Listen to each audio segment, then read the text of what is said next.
Welcome everybody to the first Sultans book club. This book club is on The Republic of the Future, or Socialism Reality by Anna Bowman Dodd.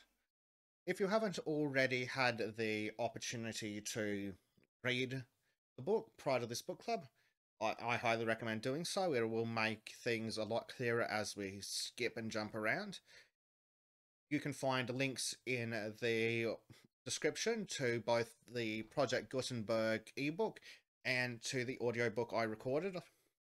This book was suggested by Bleach, and, well, it is both hilariously wrong and chillingly accurate for a portrayal by a woman in the late 1800s. For this book club, we're joined by the man himself who suggested it, Bleach Demon. Good day.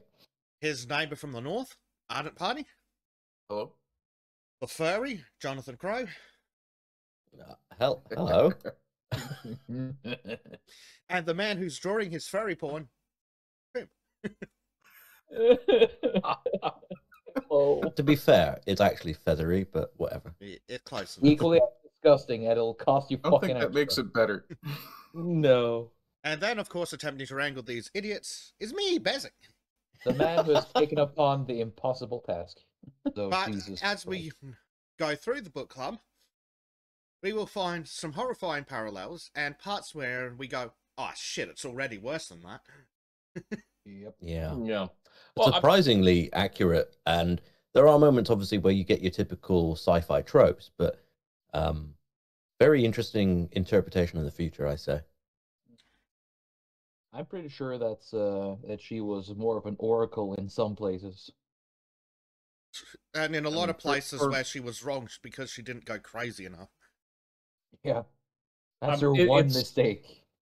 It's kind of like the criticism of Star Trek, of they weren't really figuring out how the communicators worked well enough, because people were stopping and talking, not walking around and talking. And that's that level of distinction between, I think, where we're trending and Anna Bowman Dodd's vision of the future.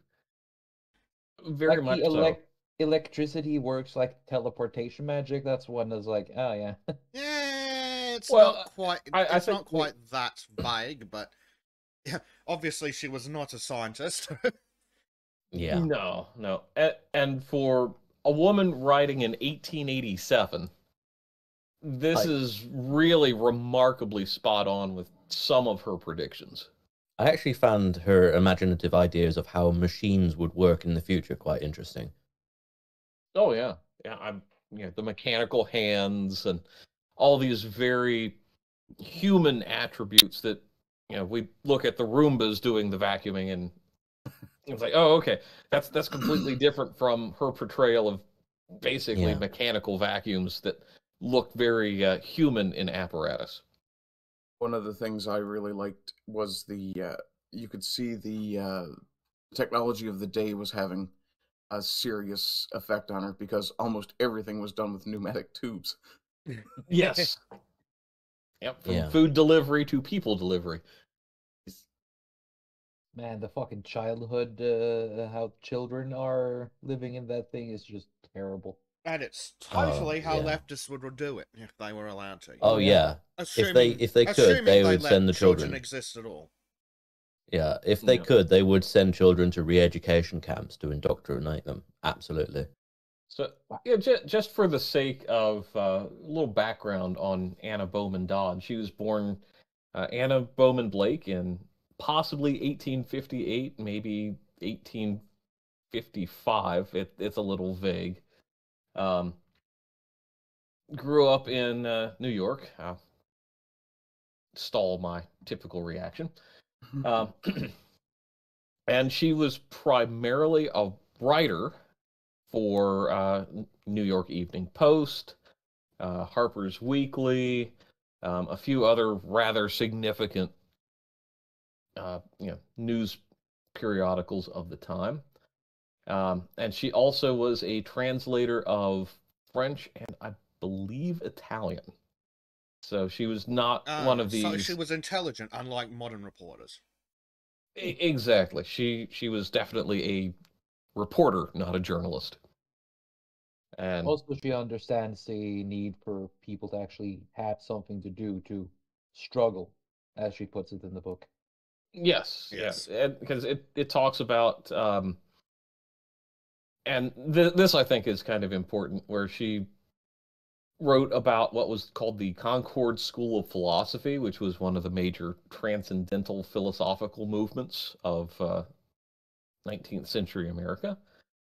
And she traveled extensively in France, and it sounds like around the world, so she could actually know what she was writing about, which Wow. is rather impressive. One of her early works was called I think Normandy In and Out, where she wrote extensively about her travels in Normandy, France, after she went there to not just she had already had a background in the French language, but it sounds like she went there to refine it so she could write further on politics in France for American readers.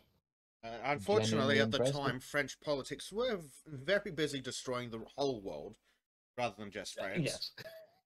Yes. And I don't need to say much more beyond the Franco-Prussian War.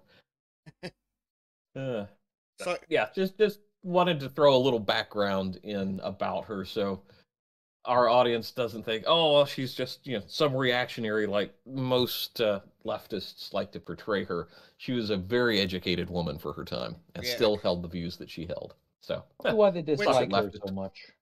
well, because she goes to show that women were not treated like chatty.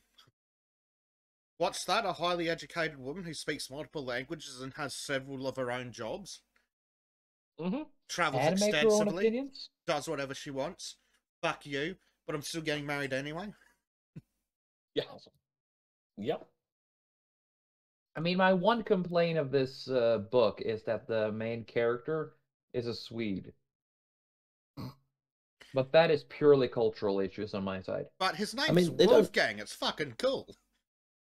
They don't explicitly say he's Swedish. I mean, they say his friend is Swedish. Well, he is going back to Sweden, so it's heavily implied. Yeah, it's in that the closing lines of the book. He's I mean, either you have- immigrated to Sweden. You can have or the he's- suspense of disbelief if you like. Your imagination could go wild. I mean, he could be Norwegian. I and mean, just his doesn't name's move. Wolfgang, so Swede or German, pick. Yeah, and Swiss, actually. Wolfgang is Swiss or German. One of the tricks that I use when I'm writing sometimes is I'll create a character's name based on what they're going to do. And thinking that that may have been something that Miss Dodd, or Mrs. Dodd, I guess, had done, I went and tried to find the etymology of Hannevig and find it. But it looks like it might be an agglomeration of grace and joy. So, in other words, if she's using the same sort of trick, she's sending a letter to someone who actually understands grace and joy from a place where they definitely fucking do not. Well, we Yeah. actually... It's we looking at it from a very outside perspective the entire time as well. And Well, that's the literary technique she's going for. So Wolfgang, our main character. So for those of you in our audience who aren't familiar with the books, the novella is written in the form of several letters from Wolfgang to Hannevig. And so we actually end up finding out more about who Hannevig is than Wolfgang, because Wolfgang's not talking about things that Hannevig already knows. But she does explain Hannevig to the audience, which is interesting. so we should probably explain the opening premise of the book, really. And basically, you could summarize it as a tourist to America, New York specifically, after a socialist revolution, essentially, has created the perfect socialist, or, well, utopia, as in their ideology. But they talk about basically how everything there is very dystopian as well. And basically, these letters back to Hannevig are actually descriptions of the world around as observed by someone of our sort of ilk, a European and uncultured in comparison by the way that they are described in the story, as far as I could tell. It does appear that he's... I hate to use the word adventurer, because when you're talking about men in the 1800s, that kind of gives a different feeling, but he seems to be the more adventurous, writing back to Hannevig, who strikes me as a traditional scientist, more so. Yeah. Or a philosopher. So it very much gives the vibe of a new frontier of exploration. Like, the actual socialists themselves cannot travel; they're not allowed to leave the country. So for until recently, tourists had to abide by the rules of the socialist empire that they have. But obviously, they've now opened up and changed rules, and this new opportunity has opened up where foreigners from Europe can come and investigate and actually explore what it's like. Well, and this is basically the premise of the entire thing. As they explain in the later chapter that Crow's referencing, tourism wasn't great because no one wants to live like a fucking socialist who hasn't been raised and indoctrinated like that. So, yep, they've turned around and gone, oh, if you're a visitor, you get to live a different way, which has no parallels at all to North Korea or China. Yeah. Yeah, and I think that's a very apt description of this world, this perfect socialist utopia is very much a hermit state. Yeah. What I find really interesting is at the very opening of the book, the technology that's described is all very magical, fantastical, impressive. And as the book continues, you gradually realize that with all the technological advancements and changes that have happened, the biggest harm that it's done is to the way humans socialize with each other. And, human advancement has been forestalled in place of machine advancement. I mean, well, as we'll go on to, sorry, Tim, as we go on to find out more about the society, we'll find out that human advancement has literally been legislated, and it's been banned. Yeah, and it's even gone to a certain point where what struck me in the beginning of the book wasn't just how fancy the transportation was. Like, underwater bullet trains is the most apt description I can come on to, but also that sea channel there tunnel. that there was this. They were trying to impose the morality of humanity upon nature itself, and like there were fish. There were policing and ministering to fish to like keep them. Let's actually start investigating the chapter proper, because you're getting so specific that we might as well dive in. True? Yeah. Actually, I think that's something that you could actually see in reality, though. I could see socialists of the day today trying to administer what fish are allowed to do. Vegan pets, anyone? Yes. Well, exactly. Yeah, that's the thing I reacted to, is that it seems like these people are just so brainwashed that they believe, oh, our values will be enforced on anything, and the ministers just seem so confused and without hope, because it's as if these creatures without higher brain functions are unable to respond to our noble message. Well, it's not even that clever, Trim. So with the we're talking about what are referred to as the Societies for the Prevention of Cruelty Among Crustacea and Crustaceans. Cetacea and crustacea is the words she uses. Oh, sorry. There's a quote from the submarine missionary who chanced to sit next to me. Told me that all vertebrate or invertebrate animals, the fish is the least amenable to reformatory discipline. Fishes appear to be born, he went on to say, without the most rudimentary form of the moral instinct and curiosity enough to only flourish in proportion as which they are allowed to act in their original degenerate nature. What I find kind of ironic about it is because later you could easily draw comparisons between the fish that they are denigrating here and the society's citizens as a whole, and the way they have being brought up in a way where they lack imagination now. Yeah. Yes. Yes. And Yeah, kind and- of being, that human nature is struggling against this reform and discipline. Yeah. Yes. Or, Yeah, for example, the the third world. It could also be mentioned sort of pointing toward third world country intervention. What I also find interesting is that they are so unaware of philosophy and psychology in their society that they will even try to preach to fish. Yes. Yes. Mm-hmm. the thing I found was that it struck me like Lysenkoism, like the same way they tried to have the idea that plants would somehow act in a naturally communistic or socialistic way. And if I remember right, if I've got my timeline correct, she was writing this before Lysenkoism was attempted. Yeah. I believe she I was. think It's by that multiple simple-minded. decades. So, so yes, they're trying to preach to fish of all things, and obviously it fails. But they actually go to talk about how this is apparently Buddhistic doctrine, metempsychosis they call it. And apparently they've essentially replaced most other religions with Buddhism for reasons that we don't actually investigate. I think that comes from my earlier reference to give me a second here.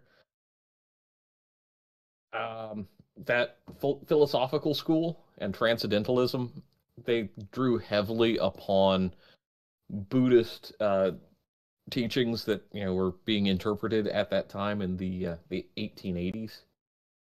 So I think that's where she's kind of referencing some of that. Yeah, well, the way she describes it is, she describes it as they believe that fish are an earlier form of reincarnation. They need to be educated so that they can reincarnate as a higher form of animal. Yes. Which is interesting, and I'd love to know how that logic continues until everything is human. What do you eat now? Synthetic meat, of course, or But beans. Trim, does Beyond synthetic meat have a soul? These are the questions that we must ask. Well, it's okay as long as it's a fetus, I guess. What? I heard none of that. You mumbled it. I guess it's okay as long as it's a fetus because it has to have a soul according to some lefty ideology. Oh yeah, apparently the soul enters the body with the first breath of air, according to lefties. Oh, Yes. okay. I find it interesting because obviously we revisit religion later on in the actual story as well, and how it's prescribed, even again like a law. Yes. Yeah, that's Well, temple too. And we'll attend to that later. So, the first thing that comes to us in chapter 1, though, is his descriptions of international travel. So he describes a couple of ways of traveling throughout the book. The one that he chooses for his trip to New York is a submarine pneumatic tube electric train. Which, okay, minus the pneumatic part, that's not hugely unrealistic. They obviously, by the 1880s, they'd obviously already had trains for a while, and they'd figured out that electricity could turn things. It's not exactly a huge stretch. But it's actually quite a common theme to have underwater sort of barrow tube kind of transportation in that era anyway. It's quite common in many other literature of the time. It was. Yep. Interestingly, it'd probably be more effective to purge the tube of gas. Oh yeah, like Elon Musk is recently trying to experiment with. Yep. Remove the air resistance rather than try and use air pressure to push it. What was really interesting was her description of the speed of the thing, which I can't remember the exact description, but I think I made a calculation that it was meant to be like 10 hours for the entire journey from 5 miles 5 a miles minute, to the yes, 5 miles to the yeah, minute, which or worked out about 3,000 10 miles an hours. hour or something like that. Yeah. 3,000 miles in 10 hours. Yes. Yeah. Enjoy your G-forces, ladies and gentlemen. I mean, I think at that I don't point think you're becoming they'd much. even discovered G-forces at that time.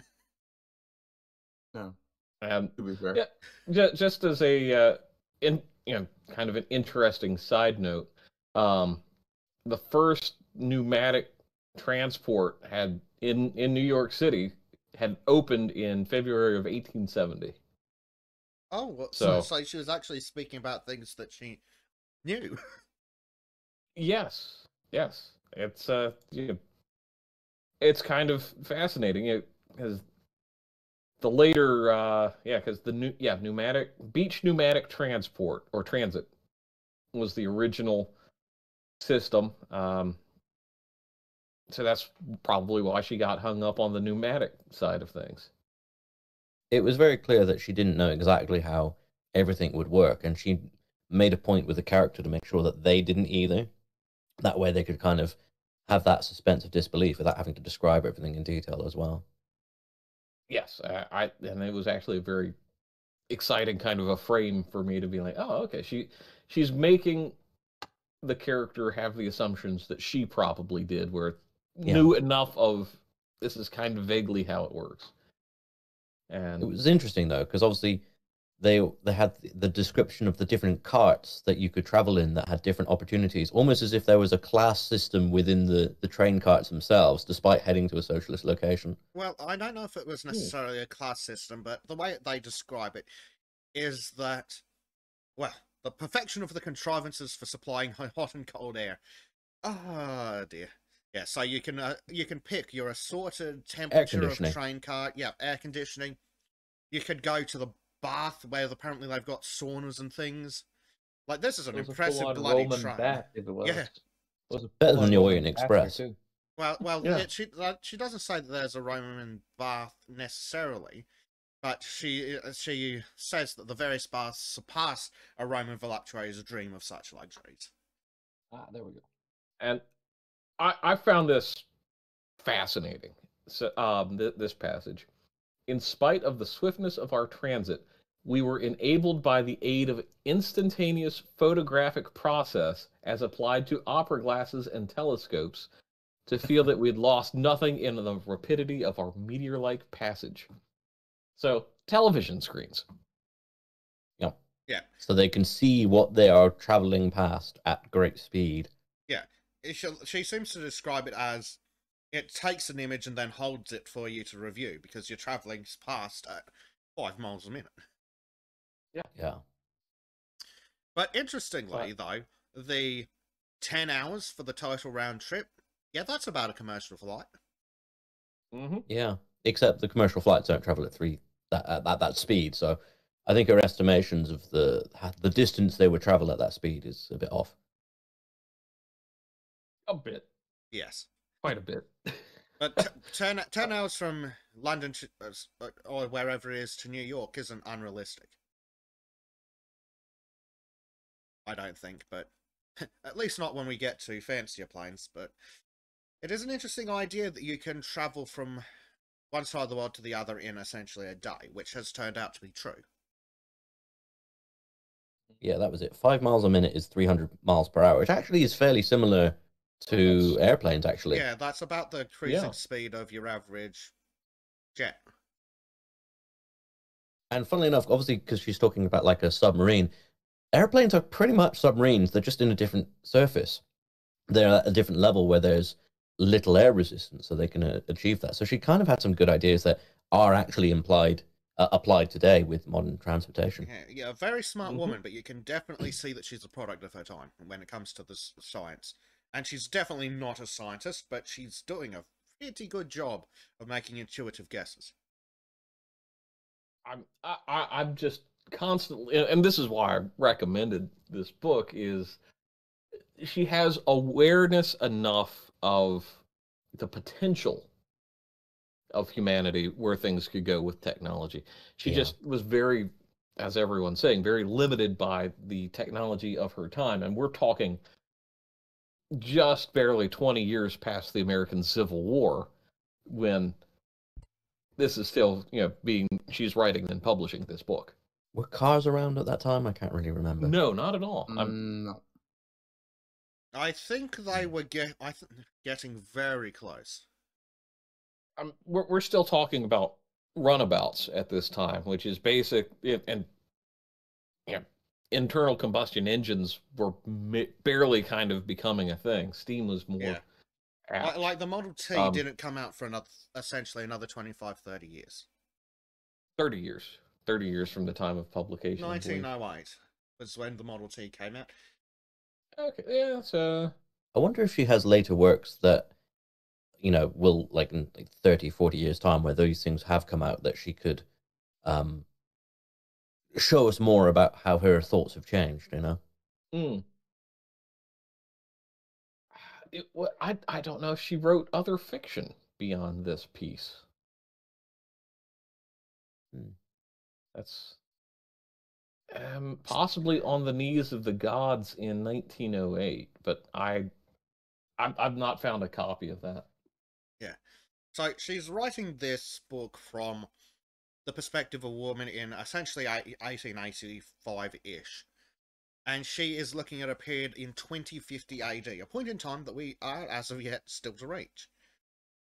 And she will go on to describe the events that went from the glorious old days of America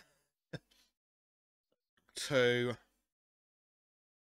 a socialist utopia. So she does describe what a socialist utopia would look like, as a socialist would describe it. But as we will go on to see, nothing like what we'd consider a utopia. Oh no, it's very much dystopian in how the people in the society feel and act, and there's egalitarianism, but it's egalitarianism in the sense of cutting down the tallest poppies. Yes. Yeah. So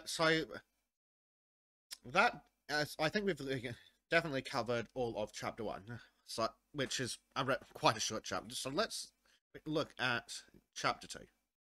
So chapter 2 describes it, unlike chapter 1, which describes the process of its travel. Chapter 2 describes getting to its hotel and becoming acquainted with it. So he describes air balloon when I say he, I'm talking from Wolfgang's perspective, but it's Anna Bowman Dodd's perspective. Nonetheless, so he describes air balloon omnibuses. So the 1880s, this is probably well before... Yeah, this is like 50 years before the Hindenburg. Yeah. Oh, yeah. Oh, yeah. Yeah, this is Montgolfier era. Technology. Yeah, we're still quite legitimately in air balloons. We haven't even... I think we talk later about blimps, or whatever they called them at the time. Airships, possibly, yeah. Yeah, airships, things like that. Yes, I think... Although, how did she phrase it? It was basically, I'm returning by balloon, I think, was the comment. Yeah, something like that. So... I mean, the first successful powered flight was 1903, so this is before planes even existed. Yes. Yeah. So she describes exiting the pneumatic tube as one exits a pneumatic tube. Thwomp! Thud!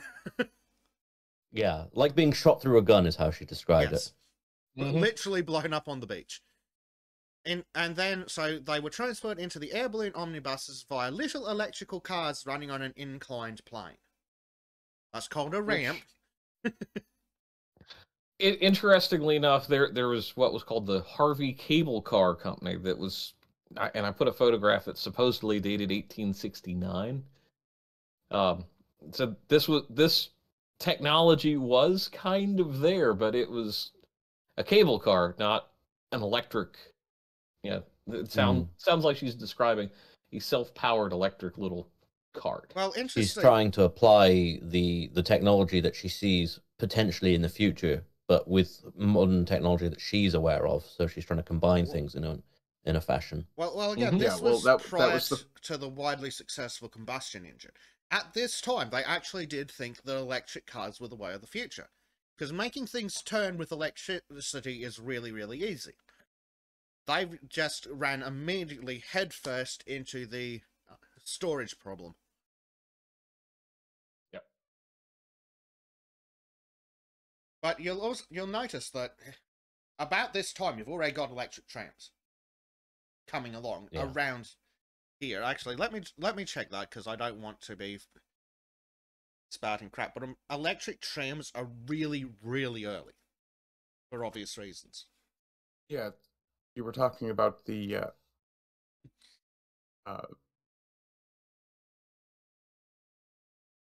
limitations of their imagination based on the technology of the day. And that was a point I had made earlier on about Dune. Yeah. There we go. It's very much the same thing that you saw with Mary Shelley's Frankenstein. Yeah. So what we have with electric trams, invented in 1875. Then we had one in Berlin in 1979, more in Berlin, an electric railway in Brighton in 1883. So from her perspective, this is absolutely going to be the future, because there's no inkling of the combustion engine at that time being a forerunner. No clue about the concept of the combustion engine. But what I find got a lot of electric engines. I was trying to say, I find it really interesting because obviously she's unaware of how things are going to progress, but she's doing her best to sort of describe how she could perceive things being done. Again, we've talked about, obviously, like people like Mary Shelley and other people who have talked about like Dune, where their perception of the future is really interesting, because some of it is like really poignant and close to reality. So it shows that human ingenuity has always been there and pushing for this stuff. But because of the unpredictability of what the future will hold, things like the petrol engine or the combustion engine is such an unpredictable thing. It's like a black swan event for them, essentially. Well, they're still in the period where steam engines regularly blow up. Yeah. And you're so you go to someone and it's like, okay, so we're intentionally going to explode kerosene. What? Yeah. But no, so she's sitting in a realm where we're dealing with like electric cable cars, electric trams, pneumatic bollocks. And so she's sitting there going, okay, what's the logical conclusion to these things? Not knowing that they're going to be replaced in like 20 years by superior options. Yeah. So, like, and just kind of look at doing a quick look. Internal combustion engines really did not start becoming anything major until almost a decade after this was written. Yeah, you've got early, like was it Huygens engine, but that's steam compression rather than true internal combustion. But they were all kind of novelty items. They really weren't designed to power or overcome steam at that time. No, they were seen as new and weird. So the book goes on to describe, again, starts to describe these mechanical machines that she talks about a lot throughout the book. Such as iron hands that point at things or pop out of walls and indicate. So she's in a world of entirely mechanical machinery. Like the most, because she describes other things in comparison to the cotton gin, which is a programmable machine. It's not a computer, it's a machine, a programmable machine. And that seems to have spilled over into how she describes all these other things. Programmable machines. Yeah. It's very much like a steampunk kind of future, if you think about it that way.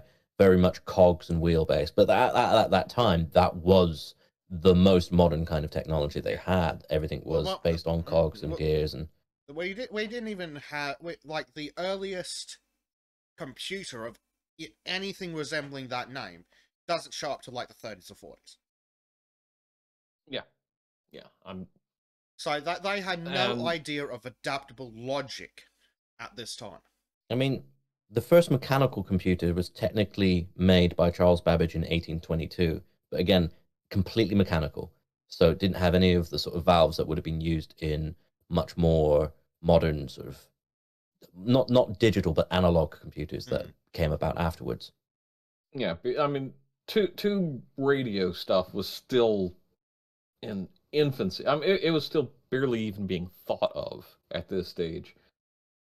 So to say, oh, okay, yeah, she's going to be able to predict an electronic future is absurd, honestly. And I'm just impressed that she was able to say, in 200 years, this is what the world potentially could be like. Yeah, where could this I find remarkable. Where could this technology we've got now go with 150 plus years more development? Yeah. And I have to say, just on a human evolutionary side, that human progress had been painfully slow prior to this period. We're talking decades for development, rather than what we're talking about in our modern era, where it's 10 months. Well, why are you so damn slow? We're really looking at a very different pace of society that she's writing in. Yeah. So obviously they had elevators. She describes elevators, though. The way she describes them is hilarious from our perspective. It'd be hilarious from someone reading in like the 50s, I think. Mm-hmm. Take elevator to your left at your left to third flight. The elevator, as I stepped into it, stopped as if by magic at the third story. Oh, sweetheart. They had electromechanical elevators doing that by the 60s. And, just kind of another, I think maybe accidental, but very, very interesting kind of forerunner of some technology that we see today, is when she's describing checking in at the hotel, and has the book there, and it's like, please write name, country, length of stay, room, number of rooms desired. The book miraculously closed itself and disappeared. Basically, it does sound magical. it does, but there's also kind of that element of, well, we kind of do that when we check into hotels now online and all that. Well, any sufficiently advanced technology does appear as magic. And that's exactly what it is. And like Bleach is saying, we do have hotels that you can book, you can check in, you can pay, and fuck off without seeing an inhuman. So that's for capitalistic reasons rather than socialistic ones, which we will look at as the paragraphs continue.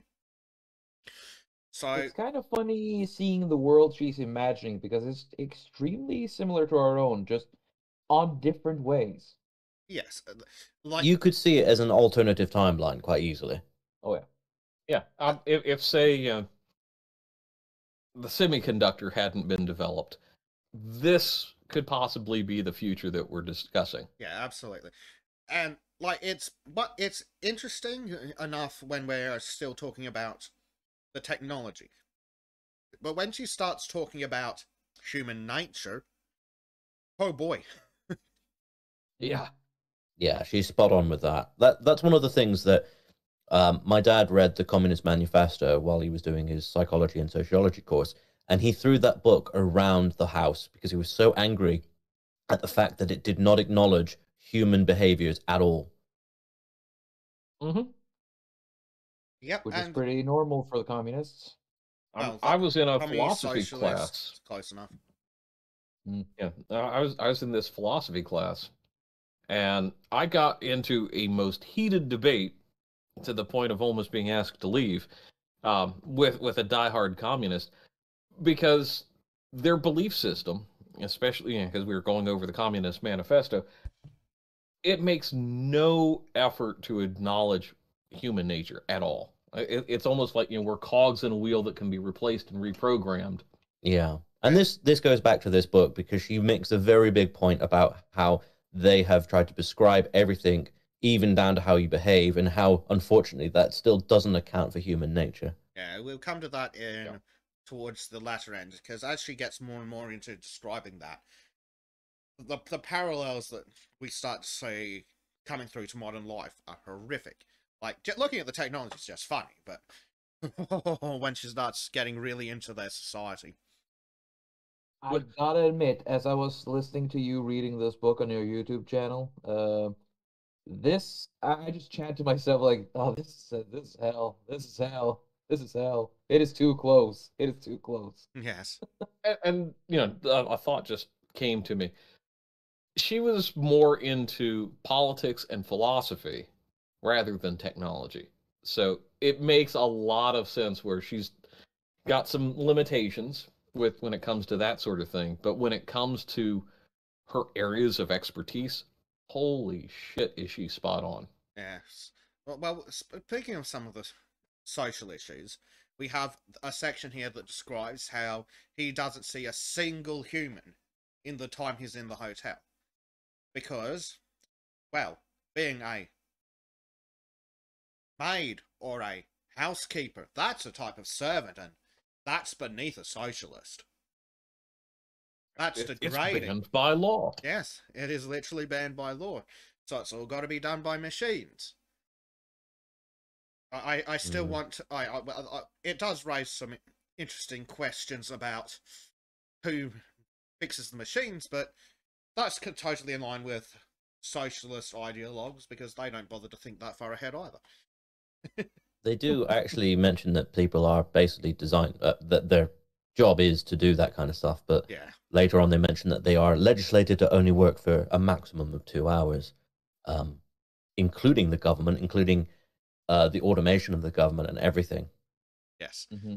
So she then describes the city, which is horrific. So she goes into lots and lots of detail. So she describes the city, flat as your hand and monotonous as a twice-told tale.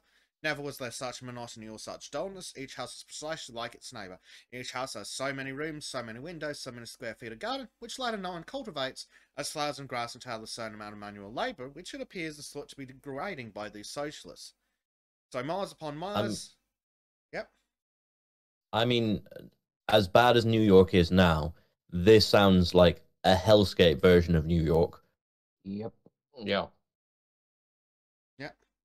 I'm just reminded of that WEF. You will own nothing and love it. Yeah.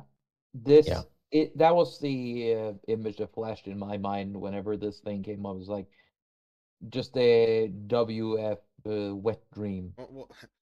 Live in your pod, eat your food pellet.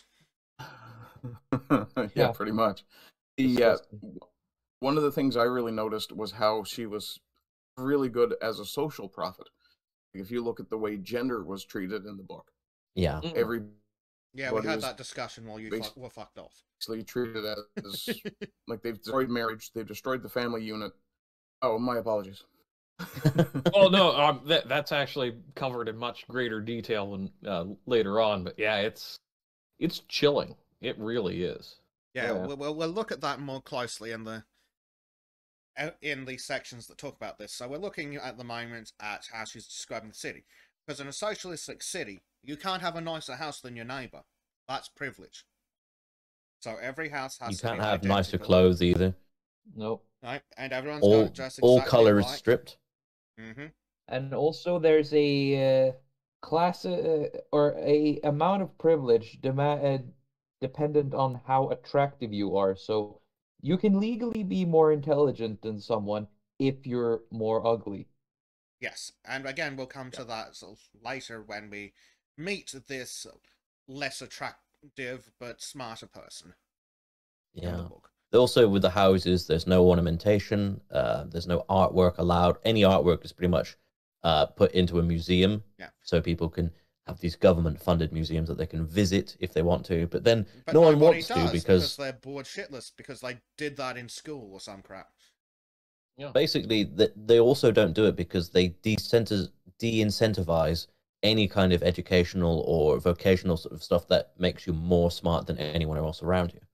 Yeah, but or rather said, more different, because the main line here is to turn everyone into the same gray blob, and everything that divides is removed and burned, exiled, as they put it. I find it very interesting. I mean, we will talk about it later, but the differences between the men and women and the way women seem happier in this society, I thought that was quite an interesting point. Yes, it is.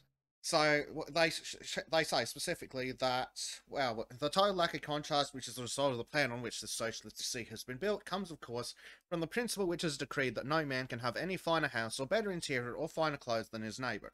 The abolition of poverty and the raising of all classes to a common level of comfort and security has resulted in the most deadening uniformity.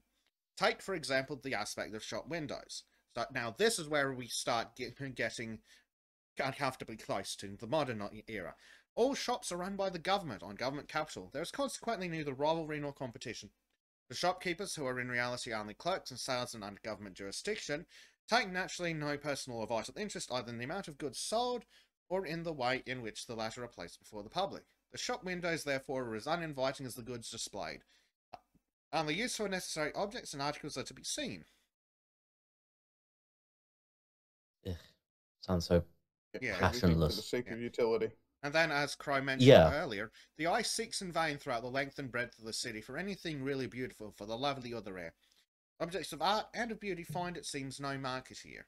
Occasionally the government makes a purchase of some foreign work of art, or seizes on some of those recently excavated from the ruins of some 19th century merchant's palace.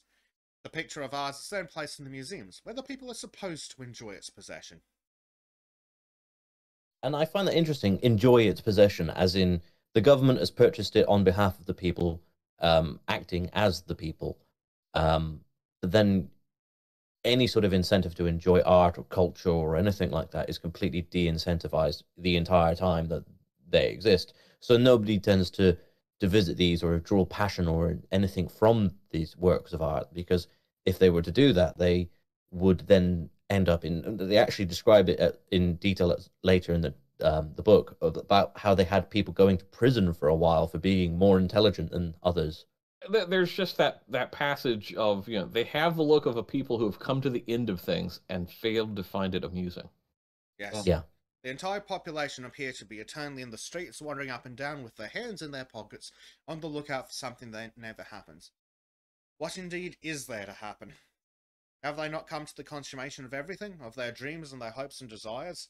A man can't have his dream and dream it too. Yeah. That is frighteningly profound. It is. Oh, yeah. She states there in excessively verbose language a fundamental truth. A man who has everything and wants nothing has nothing. Yeah. Yeah. I find it interesting that the description of how the socialist utopia came about ended up with a very utilitarian version of socialism as well. Because a lot of socialist propaganda describes it as this renaissance of art or creativity, but inevitably to actually legislate it, it would become utilitarian in its nature. Well, as we'll go on to discuss in detail, how can you have a revolution of art and literature when being a good artist makes you unequal? Yep. Yeah. Yeah. I just the description of wandering up and down the streets with their hands in the pockets.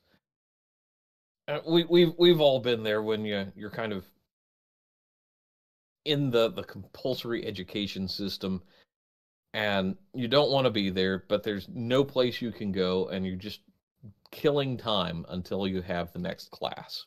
And yes, in this reality here, there is no next class. There is no event coming down the road. No change, no incident. Nothing to anticipate. Yeah, every day's a holiday and there's nothing to celebrate. I think this is all expanded upon in the next chapter. So yes, so that brings us to the end of chapter 2, and we will carry on. The next chapter is quite interesting because it very much expands upon what we first established in chapter 2 about aimless people walking around aimlessly and the reasons for it, because we're introduced to a new character. I think that's chapter 4. Chapter 3 specifically, it does introduce us to a new character, and we find out more about this character in a later one. But the chapter 3 describes home life, or the fundamental. Yeah, that's what I was referencing. Yeah. We actually go on to describe, I believe, elsewhere in a later chapter where this character appears again, why people are wandering around doing nothing. Where what I was specifically talking about is that we have these undecorated homes. Yes. Because it was saw fit to legislate that men were not allowed to have trinkets around the house because they were difficult to dust on a regular basis by automation. Therefore, to make life easier, for the people who had to take care of the houses, they would get rid of all ornamentation, anything like that could be considered a fanciful trinket. It's actually worse than that. Yeah.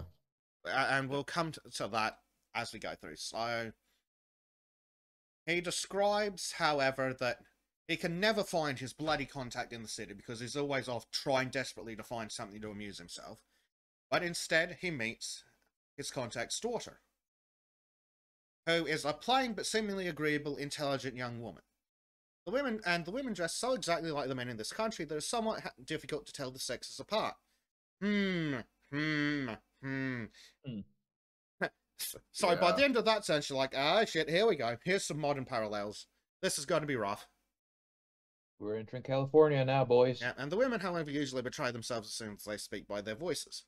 Yeah, I found that particularly amusing because it's kind of that whole... It's ma'am sort of yes. meme come to life in a sense inside the book. Indeed. Because once someone speaks, it doesn't your brain automatically categorizes them. Yeah. Yep. So this is where the chapter where we really start getting into some of the totalitarian, insane legislation. For example, there are no chimneys on the houses. Why are there no chimneys on the houses? Because nobody needs to cook in this socialist utopia. Why? Because once a month, our officer of hygiene comes and examines each member of the household. He then prescribes the kind of food he thinks you require for the next few weeks, whether it shall be more or less phosphates, or cereals, or carnivorous preparations. Gee, can you see any possible parallels between the government sending people in to tell you how much meat you're allowed to eat? Yeah. Exactly. This is just basically the wet dream. Yes. Not only that, but they got rid of cooking as a whole and replaced your preparations with little pellets, essentially. Yeah. Like cattle. And I'm also kind of looking at some of the current parallels of things we're seeing out in the real world. Yeah, the food subscription services. Yeah. Like HelloFresh and things like that. That's like a prototype of this, where they've pre-portioned everything. They've set all your food out, how you're going to have a meal. It's just a further refinement with the culinary board here sending you pellets. Yeah. It's as if HelloFresh was forced onto you and controlled by a centralized government. Yes, and it's done in pellet form. So this is the chapter where they describe what we mentioned earlier, where Wolfgang's like, oh, the air's so clear because there are no chimneys. All very beautiful, he says to himself. But how do the people get along without cooking? I, in my quality of stranger and foreigner, had made the interesting discovery that my own meals were prepared to my taste by specially appointed state cooks. A law only recently passed to facilitate international relations. And then it says, the latter, it appears, had become somewhat strained when travellers had found themselves forced to abide by the rules and regulations governing the socialist state. What's that? Tourism takes a dive when you're like, tourist, eat pellet. And they're like, fuck you, I want some bacon. And then there's this kind of haunting, and this isn't the only time it shows up, but this haunting thought of, oh, she replied, cooking has gone out long ago. To do any cooking is considered dreadfully old-fashioned. This is kind of like, with modern movies saying, we're appealing to modern audiences. Yeah, but it also shows that there seems to be a social prescription against cooking. Because cooking's something you can be good or bad at. Yeah. Yeah, Also, there's a massive push in this universe for men to be oppressed and women to be liberated. Yeah, I was gonna point out that one in how everything the women outnumber the men in voting, but they're also the first to appear in every vocation except for, war. I also recall quite heavily there were experiments maybe about 20 years later of trying to feed people basically just off of vitamins, because you could get all the needs your body expects in a in a vitamin form, and it led to some terrible problems. But this concept was floating around at that time. Well, it does seem to be making a comeback. What's that? You need protein? Ah, well, we'll grind up some grasshoppers. That'll do ya. Yeah. Eat Indeed. the boogs. Yes, Yay, I will not cricket eat the taste. boogs. I will not live in the pod, and I will not be happy. So she talks about how Chicago apparently supplied food for the entire United community. There's a fucking joke. Chicago supply food? Well, at the time, they had the largest feedlot in the world. Yeah. It's kind of interesting because It shows how much a state can fall. A city can fall. It burned at least once. it's kind of interesting because they talk about in later chapters how it came about to be this way, but that they've come to a point where there is not really a new frontier anymore, but they had to reconquer America in a way. Yes. Yes. Because they had to make everyone a socialist. So what does she say? So yeah, she talks about how if the foods be cereals or condensed meats at some point pneumatic express, done up in bottles or in pellets, all such food is carried about in one's pocket. We take our food as we drink water, wherever we may happen to be, when it's handy and when we need it. Yes, which is one of the many reasons why people never seem to be home. And they'll talk about what home means later. Yeah. There's no restaurants, there's no places to dine out. It's just already prescribed. You have it on the go. You get on with your 2 hours of work, and then you have the rest of the day to do whatever you want. Yeah. You're not even allowed to work overtime, just to kill time. Yeah. So this is where we start. And there's that level of a utilitarian approach to food, because there's no joy in dining. There's no joy in a meal. There's no joy in anything from the sounds of the way it's described. And part of the reason... Joy itself would be something that distinguishes you. Yes. And we also find that causing joy in someone particular is one of the reasons they went this way. Because she says that if kitchens and cooking and long dinners hadn't been abolished, the final emancipation of women could never have been accomplished. The perfecting of the woman movement was retarded for hundreds of years by the slavish desire of women to please their husbands by dressing and cooking to suit them. That's right. They invented the food pellet to free women, because again, this is in the 1880s. You didn't have HelloFresh or McDonald's. And the man would have been off actually doing a job, so you needed someone with the free time to actually make food. Congratulations, that's the woman of the house. But that's what I find bad interesting because feminism. What I find interesting is that it wasn't that the women wanted this. It was that it was against the women's best interest according to an external force.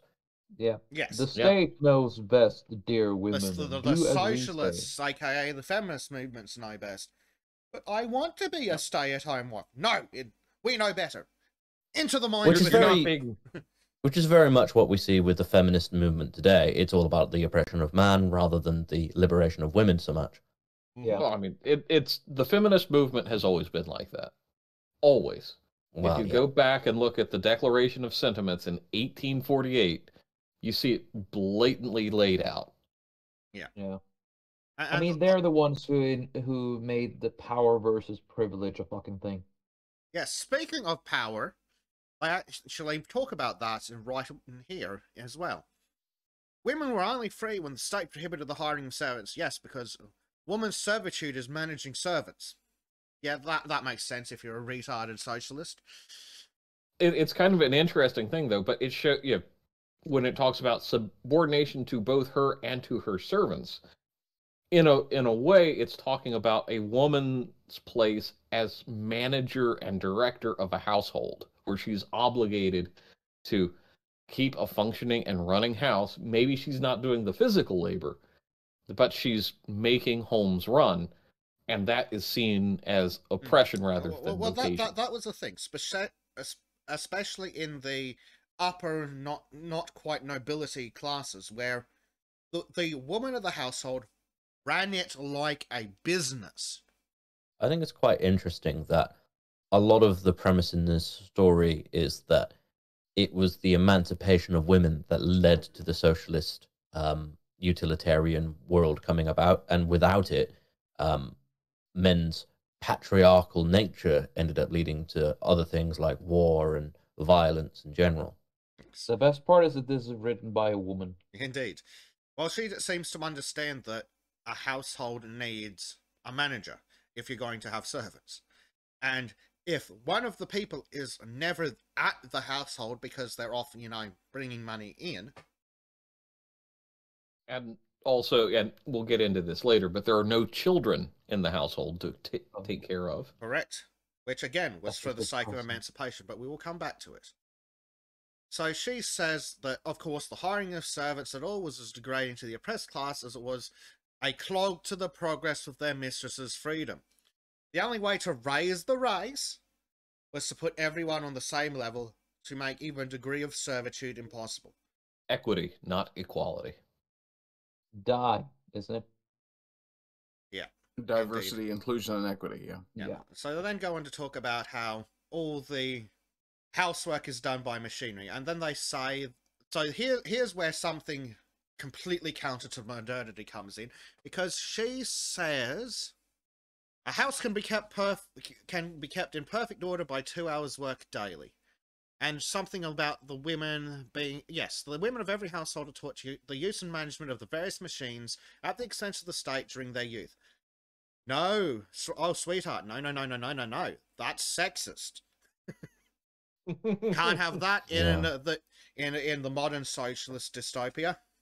Yeah, it's actually kind of interesting though, because she's describing that we have now housework machines that don't exist back then, like vacuum cleaners and washing machines, and all of that housework is now a lot quicker to do. Yes. Mm-hmm. But the prescription of it is the interesting thing. Yes, but she still thinks that the women will be the ones managing the household, which is completely counterculture to modernity. It's one of the things where she doesn't go far enough. Modern socialists would never allow women to be treated differently by learning housework. They'd either make nobody learn it or everybody learn it. Yes, correct. And that seems to be their problem.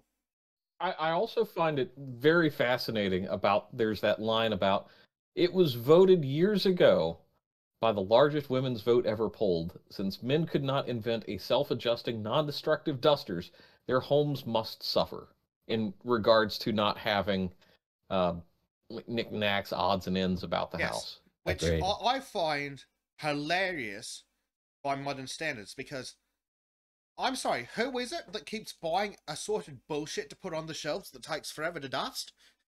You get these pictures of men just living with a couch and a TV, and women are like, how can men be happy with this little? but yeah, that's something that seems to be counterculture. Like for the last 100 years, the ones buying shit to keep in the house, women.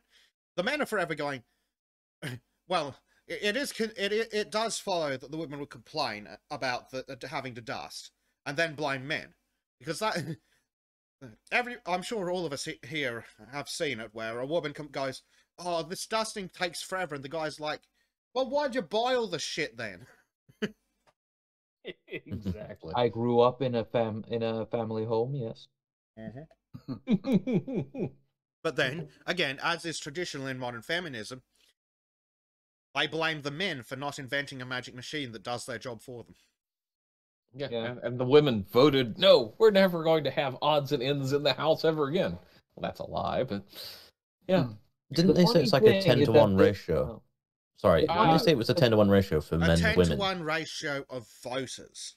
I don't think Voters, it's a 10-to-1 population ratio. I think it's 10-to-1 voting ratio, as we go on to describe, because the men have just gone, fuck this shit, I'm out. The men have just given up. Basically, yeah. But the women are like, ooh, although we look kind at of all see this that power we have now. Yeah, and we see it kind of expressed in our real world, where women are more likely to vote than men. Yeah. And guys are checking out of all sorts of social activities that we used to be very involved in. Indeed. Yeah. So this is where we get to another really good paragraph. So she says, perhaps it's the latter fact which accounts for mine, or rather, Wolfgang says, perhaps it's this latter fact which accounts for my never being able to find my contact at home. He's gone to the public club, or to the bath, or to the communal theatre, I'm told when I appear again and again. This wonderful community has done much, although I am convinced in the development of ideal freedom, but there appears to be a fatal blight somewhere in its principles, a blight which seems to have destroyed all delight in domestic life. Ding, ding, ding, and we'll get more on that in later chapters.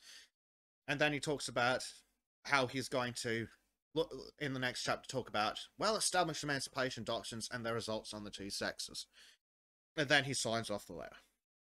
Which brings us to one of the more tragic chapters in this book, to be honest. Yes, it's all downhill from here, boys. So this is where they start talking about how things are so violently equal between men and women. So it's one of the unwritten social laws of the people to dress as simply, economically, and sensibly as possible. It results that there is neither brightness, nor colour, nor beauty of line in any of the garments worn. In passing the government clothing distribution bureaus, nothing so forcibly suggests the ideal equality existing between the sexes as is the sight of the big and little trousers, spelt with a W instead of an OU, to show the signs of her time, which is interesting, but not relevant, and a somewhat long full cloak for the women, straight-leg trousers, and a shorter cloak for the men. Yeah, so again, that's not something we'd see now. We'd see identical clothing. Probably in a men's cut, so the women can pretend to be men. Oh, absolutely. They don't want to deviate too much, but sometimes there's a little deviation. It I certainly found wouldn't be interesting. allowed in a modern socialistic republic to have two types of clothing. That's excessive. We'll just have identical clothing in different sizes. And if it doesn't suit you because your body shape's a bit different, well, that's your fault for not being a perfect socialist. I also find it interesting that they gave women baggy trousers in order to hide the figure as well. Mm-hmm. And the women are happy for it. I do wonder if, from her point of view, it's to hide the figure. Because, remember, she's writing in 1895. Women had baggy trousers for riding and other things to emulate skirts and dresses. So, I do wonder if that's where she was coming from. I'm not sure, because obviously she's trying to say that men and women are being completely treated as identical in that sort of way. But having slightly differences, like baggy trousers versus straight trousers, I kind of wondered what was the point behind it. And to me, I thought, well, women don't have the same figures. If you put them in fitted clothing, they are apparently and abundantly different from men. So baggy trousers would make them look more masculine and hidden. Yeah, that's how I viewed it as well. Yeah, I think that's what she's really going for. And then, talking about the cloak versus the shorter coat is clearly to hide the chest region from, like, oh, well, yes, she's got a very nice figure. And now she just looks like a sack of potatoes. Yeah. And yeah, she does talk about that. Well, they all tell me, some of the women are still pretty in spite of their hideous clothes, but they all tell me they wouldn't be if they could help it, as they hold that the beauty of their sex is the chief cause of their long-continued form of slavery. Is that Matt Binder? It sounds like indoctrination, that's for yes, sure. That's definitely indoctrination. And that's modern feminism all fucking right. So they consider comeliness now as a brand and mark of which to be ashamed. From what I've been able to observe, however, I should say that the prettiness which is disdained to some of the women fails to awaken any old-time sentiment or gallantry on the part of the men. Now that is 100% spot on to modern life. There is such a thing. Chivalry being well and truly dead, yeah. That people keep calling pretty privilege. And there is some truth to pretty privilege, but like, you're shamed for being good looking in many ways. Yes, it's absolutely a thing in modern life. Yep. It's why we see reverse movements, like we see the fat acceptance movement. Yeah. Yeah. Which I mean, basically this is talking of body positivity just taken to the extreme. Well, in an ideal socialistic world where no one's ever given enough food to get fat. Yeah. And they actually address that at a later date of, basically they're all incredibly fit, but they're miserable. Yes. Yeah. And yeah, because again, she talks about there has been, I learn, a gradual decay of the erotic sentiment, which doubtless accounts for the indifference among the men. And she goes into more and more details as to why that apply a lot now. But yes, men are not gallant or chivalrous or as interested in women in general. Because what is there to be in a man with tits? Yeah. Which you can't see anyway because they're hidden under a cloak.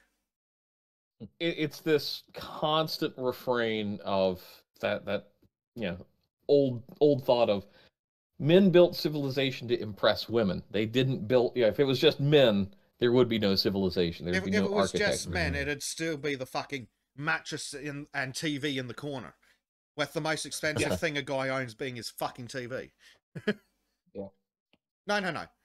And again, like we mentioned earlier, men would be quite often quite happy with a mattress, a TV, maybe a laptop. No, it's the women that we get all the other shit for. Yeah.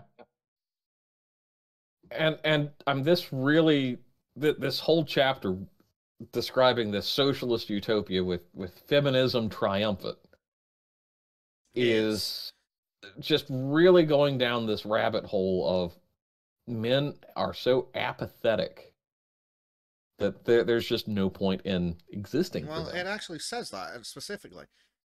So one's first impression in coming here that the women are the sole inhabitants of the country. One sees them everywhere. Blah, blah, blah, lists all the places they are. It does say aeronauts, though interestingly at this time I bet that refers to hot air balloon pilots. Mm-hmm. But moving on from that slight diversion, so yeah, the few men, by comparison, whom I saw seemed to me to be allowed to exist as a specimen examples of a fallen race. Of course, this view is more or less exaggeration, but the women here do appear to possess by far the most energy, vigour, vitality, and ambition. Their predominance in office just now is owing to their overpowering number. The women's vote being polled 10 to 1 over that of men. This strong sex influence has been fruitful in greatly changing and modifying the domestic, social, and political laws of the community, as the men have opted out. Yep. And this is where we start getting all Logan's Run and shit. I don't think men have necessarily opted out in this system. I think what they've done is what the system itself has been to push men aside in the name of equality, which we're seeing now in today's society, where men are being pushed aside and pushed down in the name of yeah. You look at it with the education system. Well, and I hope the audience can hear my air quotes. It's not as explicitly anti-man as it is. We've removed all incentives for men to do anything, and the men are going, fuck it. So, women, for instance, having satisfactorily emancipated themselves from bondage to domestic drudgery and the reign of servants, found one obstacle still in their path to complete and co-equal man freedom: the children. Yeah. Co-equal. You all know what that really means. I really did not like the way they talked about the children. Like, we already have an education system that's based on the Prussian education system, which wanted to create egalitarianism through the dumbing down of everybody at the same time. But one of the other things the education system does is it takes away the responsibility of parents from their children to educate their own children and puts it in the provider of someone else, which it actually helps destroy the family unit in its own way. Mm-hmm. I mean, it's clearly just a system here designed for the extermination of the family unit, because you get a passage later. It's intentionally designed to exterminate the family unit. Yeah, because you get that later line of it has followed, of course, that the jurisdiction of the state over the children and children of the community, all family life has died out. Yeah. Men and women live together as man and wife. Ha ha ha. Oh, sweetheart, no. But the relation between them has become more nominal than real. It is significant the changes, blah, blah, blah, blah, blah, blah. A man's house has in truth ceased to be his home. Yeah. What's also a poignant thing about that is it's also, well, two women could easily be man and wife in theory, because this change between the sexes is so again nominal that it's not really a thing. Yep. Well, that's the way modern political philosophy has brought us. Oh, yeah. You need two parents? Well, that's okay. Here's two women. Women are totally the same as men, right? Right? No. There's a stark difference, yeah. Because here, touching on Crow's thing, the word wife has lost all original significance. It stands for nothing. Husband and wife, in reality, two men having equal rights, with the same range of occupation, same duties as citizens to perform, the same haunts and same dreary leisure. Yep. Exactly. And then he talks about, is it any wonder that all ideas of love and all strong mutual attraction and affections have died out? Because she then talks about male attraction, which is interesting because it's obviously an 1885-ish woman. Says the imagination must at least be inflamed. Where there is no struggle, no opposition, no conditions which breed longing, desire, or the poetry of a little healthy despair, how is love or any sentiment at all to be awakened or kindled? Which is a stark point that strikes massively at the heart of problems in our actual modern world. Yeah. Well, when you look at feminism, it's almost like it's intentionally against romantic love. Well, romantic love is oppressive. Yeah. I mean, I can remember this article from years ago, where a obvious third waver just were describing how angry and how furious she got every time she saw a couple just being happy with each other. Mm-hmm. Well, because these people, sorry. I think a large part of that is jealousy. And feminism being essentially gender socialism. This is where we see things like women suppressing the attractiveness of other women, as again we've seen in this story. There's a reason they don't want attractive women on billboards, because they want to bring all women down to an equal plane, so that for the few of them that are still interested in men, even if only as slaves, can have their pick, rather than, God forbid, the man go, do I want the 5 or the 10? Gonna go with the 10. Yeah. This passage, woman has placed herself by the side of man as his co-equal in labor and vocation, only to make the real distance between them greater. Yeah, she has gained her independence in the expense of her strongest appeal to man, her power as mistress, wife, and mother. Yeah, I thought that was really, really poignant.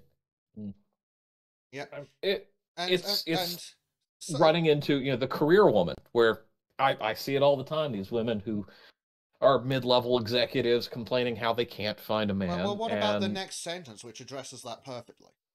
How can a man get up any vivid or profound sentiment or affection to these women who neither mothers nor housekeepers, who differ in no smallest degree from themselves in their pursuits or occupation? Yeah. Exactly. Yeah. What is the attraction in a woman who works 9 to 5 in an office, then comes home and does what exactly? Not clean, not cook, and not even ask you how your day went. She gives no man a protector role, and I think that's innate in our humanity, is men prefer to be protectors. Now, is that all men? No, but by and large, that's programmed into our genetics. Well, it is innate in men as animals to seek to dominate territory. For most men, that territory is quite happily their home. Yeah. Yeah. And it's just... But as she's described, there's no woman and there is no home. It's just a building that's exactly the same as your neighbours. Like, how do they... I want to know how they even find the houses. Actually, no, it's a socialistic republic. You wouldn't even have a house. You'd just walk into whichever house you were at when you felt tired and go to bed. Yeah, and people are rarely so much often at their house anyway, so... Well, that's it. They never even notice. Yeah. Probably also eating the same shit every day, so the guy walking, the minister coming by every month is just there as a formality. Yep. So yeah, and then of course they talk about how, despite there still being inequalities between men and women in the matter of muscular energy or physical strength, and even a woman from 1885 can realise that there is one, are counterbalanced by the enormous disproportion between them numerically as voters. So they then say wars, for instance, have been declared illegal. Woman found that whereas she was eminently fitted for all men's avocations in time of peace, when it came to war she made a very poor figure of a soldier. Yeah, this is the one I mentioned previously. Yes. Shove the I found it bayonet quite in and twist. I found this quite amusing because it really paints women as massive naggers. Yes. It does. Because Wolfgang says he's found it wickedly whispered that the chief cause of the usually speedy conclusion of any trouble with the foreign court was because of the babble of tongues which ensued. A foreign court being willing to concede anything rather than continuing negotiations with women diplomatists. Yes, the women just nag them until they go, fine, have whatever you want, just go away! It's horrendously entertaining, that line. Yep. But it makes me wonder that no one wants to declare war on America because obviously they don't produce anything. And they actually go on to say that there is nothing going on in trade. I gotta admit though, I misunderstood this part because to me it sounded like they were always giving in. They were always caving in, that their government were the ones caving in all the time. No. It was everyone else's government caving in because, God, they were just sick and tired of listening to a woman jabber on and on and on. Fine, bitch, have what you want, go away. That makes a lot of sense, actually. I mean, we've all been there. Some of us are there to this day. So that brings us... it is remarkable, though. It's discussing about how equality leads to just the worst aspects of society. Children being removed from the home and raised by the state.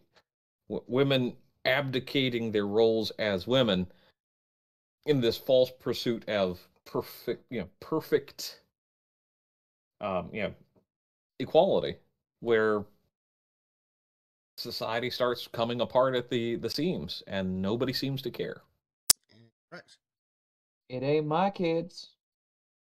Well, that's it. It ain't any of our kids. Even my kid.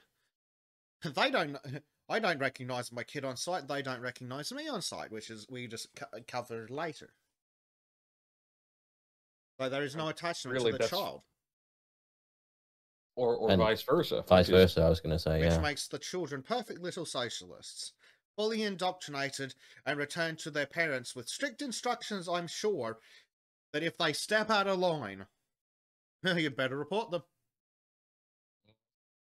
I found it very interesting. I mean, it's in the last chapter, but they talk about Christmas and the way children act.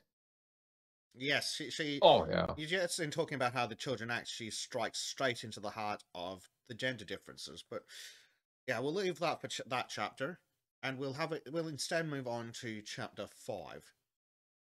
So chapter 5, she starts off by comparing American socialists and ancient Spartans. So the Spartan was also part of the state. All things on a grand communal scale, public games, theatres, baths, museums, festivals, was brought up by the state, and women were considered part of it. Yes, all Spartans were warriors, including the women, apparently. So, yeah, so she compares... So the Greeks were also warlike people, and the Americans peace lover. Really? Is the American socialist really a peace lover? Compared to the Spartans, yes. No, they are the different. Peace at any cost is typically how I classify American socialists. I thought it was an interesting... I thought it was an interesting contrast compared to the very warlike, warmongering version of America we see today. Mm-hmm. And that really is a big reflection in the shift in American isolationism to what we have now. Yeah. So she also talks about where were we? So she talks about how socialism is obviously impossible without machinery, and then she gives a very profound quote that the sword raised man out of the dust, Piston has leveled him with it. I'm glad you pulled that quote, because I when I read through it again, it just hit me like a ton of bricks of yeah. When it came to the sword being the individual's struggles, we pulled ourselves up. But when convenience, the piston, made it so there was no effort needed whatsoever, and that just has destroyed us in so many ways. She does say that machinery needs capital to run it, and is more or less indifferent to labour. The labourer with machinery as his rival stood a far less possible chance of becoming a capitalist himself than he did when battling against men. His duties more or less closely resembling in their monotony and routine the very machine that he was called on to feed, turn reacting on his natural aptitude. Well, yeah, that's true, and you can look at it in the case of artisans. You can very easily distinguish between the quality of an artisan just by looking at their goods. Mm-hmm. However, when you start working in factories, every chair is the same. Doesn't matter who's feeding the lathe. Yep. Yeah. And it's massive machining versus truly a crafted piece. Yes. Yeah. Again, it gives that very utilitarian feel about everything. And everything in this society is utilitarian. You don't have craftsmen because they can be better or worse than each other. Yes, and that is unequal, and thereby haram. Was it in this chapter that they move on to tell us how this came about as well? Yes, it is. Yes. Essentially the next paragraph. So they talk about the terrible rain of blood that took place during the awful conflict between the Republican Americans and the Socialists and Anarchists in 1900. So it then waffles on a bit more. And then it gets to something that remains true about socialists to this day. Well, at first, in this anarchist war, the Americans won, did they not? Blah, blah, blah, blah. But the anarchists, finding themselves unsuccessful as soldiers and warriors, resort to the ingenious means of destroying their enemies by the use of explosives. Terrorism. Yep. And I will say, at this particular time that she's writing, you see this spike in miners' strikes and terrorism. I think you had violent but peaceful protests. Yes. Yeah. Battle of Matewan, I believe. Actually, I might be a little. I'm sure the Irish were kicking up a stink at the time as well. The Irish, the Germans, the Italians. They were all very strongly in the socialist movements of the time. And that's when you see, rags like Mother Jones. Yeah, she existed in this time, whipping up sentiments. Yeah, and socialists having innately no respect for human life. What's a couple of hundred dead civilians, as long as it gets us to the socialist utopia? Yeah, for the greater good. Yep. During that rain of destruction, it seemed as if not a man, woman, or child would survive to carry on even the memory of the great tragedy to their graves with them. Hello, 2020. Yep. So it then goes on to describe basically what she thinks of Germans and Irish. where the Irishmen are proverbially affluent of ideas and incapable of putting them into action unless it be violent action, while the Germans have proved themselves practical organisers and ideal political policemen. Oh, God, ideal political policeman. Oh, sweetheart. Oh, God, yeah. I actually thought... She called it. I couldn't help it but think immediately of the SS after that. I was like, oh, wow. Yep. She saw Hitler coming fucking 20 years before he was born. Again, I called her. I'm calling her an oracle for a fucking reason. Yeah. I mean, this is just this moment of it's got the American philosophy of the time because of the influx of immigrants and whatnot. Yeah. Well, but she had the insight to put it together. Yeah. And yeah, they are talking about immigrants particularly being a problem, that the Americans are being magnanimous and letting them in, but they're bringing their socialist bullshit with them. Yeah. But they're also bringing, worse than even the socialism, is the anarchism. So, of course, and she goes on to talk about it. After the American statesmen had made peace between the conquering but quarrelsome anarchists, these latter set about organising a new society. Skipping a bit, the anarchist war cry had been, as you remember, away with private property, away with all authority, etc., etc., etc. But now the leaders discovered that belief in the reign of anarchy was one thing, but its practice was quite another. For a time, there was a terrible period of disorder, during which the grossest excesses were practiced under the name of perfect individualism. And common property, common freedom, common distribution for all. After a few years of the wildest indulgence, rapacity and crime and cruelty, of course there being no government, there could be neither restraints imposed nor crimes punished, people themselves at last began to cry aloud for some form of government, which should include at least order and decency. Then along came the socialists, because it's the closest thing they've got to the anarchists, but at least it's a form of government. Mm-hmm. And I will say, looking into the movement, the socialist and anarchist movements of these times, they're always in parallel. They're always supporting each other. It's just the end goals are slightly different. And you take that that bit of information and you translate it into the modern United States, and you see, with the reduction of, cash bail and things like that, they're kind of pushing towards this wildest indulgent rapacity, crime, and cruelty being brought about just without the war. Well, you can see, and for example, the differences between Chicago and New York and, say, Polk County. Yep. Yeah. Because you can imagine, you have essentially anarchism versus libertarianism, but when you look at it, because when you've got a libertarian society, that still maintains a government, like classical liberals, because we recognise that if we don't maintain a government, congratulations, you've invented anarchy, which devolves in a weekend city-states.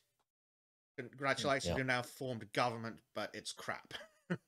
That's basically what they decided that the Irish were going to do, though. They went off and had their own rules and their corruption, how as much as they want, and eventually that obviously led to even more bloodshed, as it seems. Well, it seems that they got the Irish to make the rules, and then they got the Germans to enforce them. Yeah. Because there's nothing Germans like more than following rules. Or at least making other people follow them. Yes, this is true.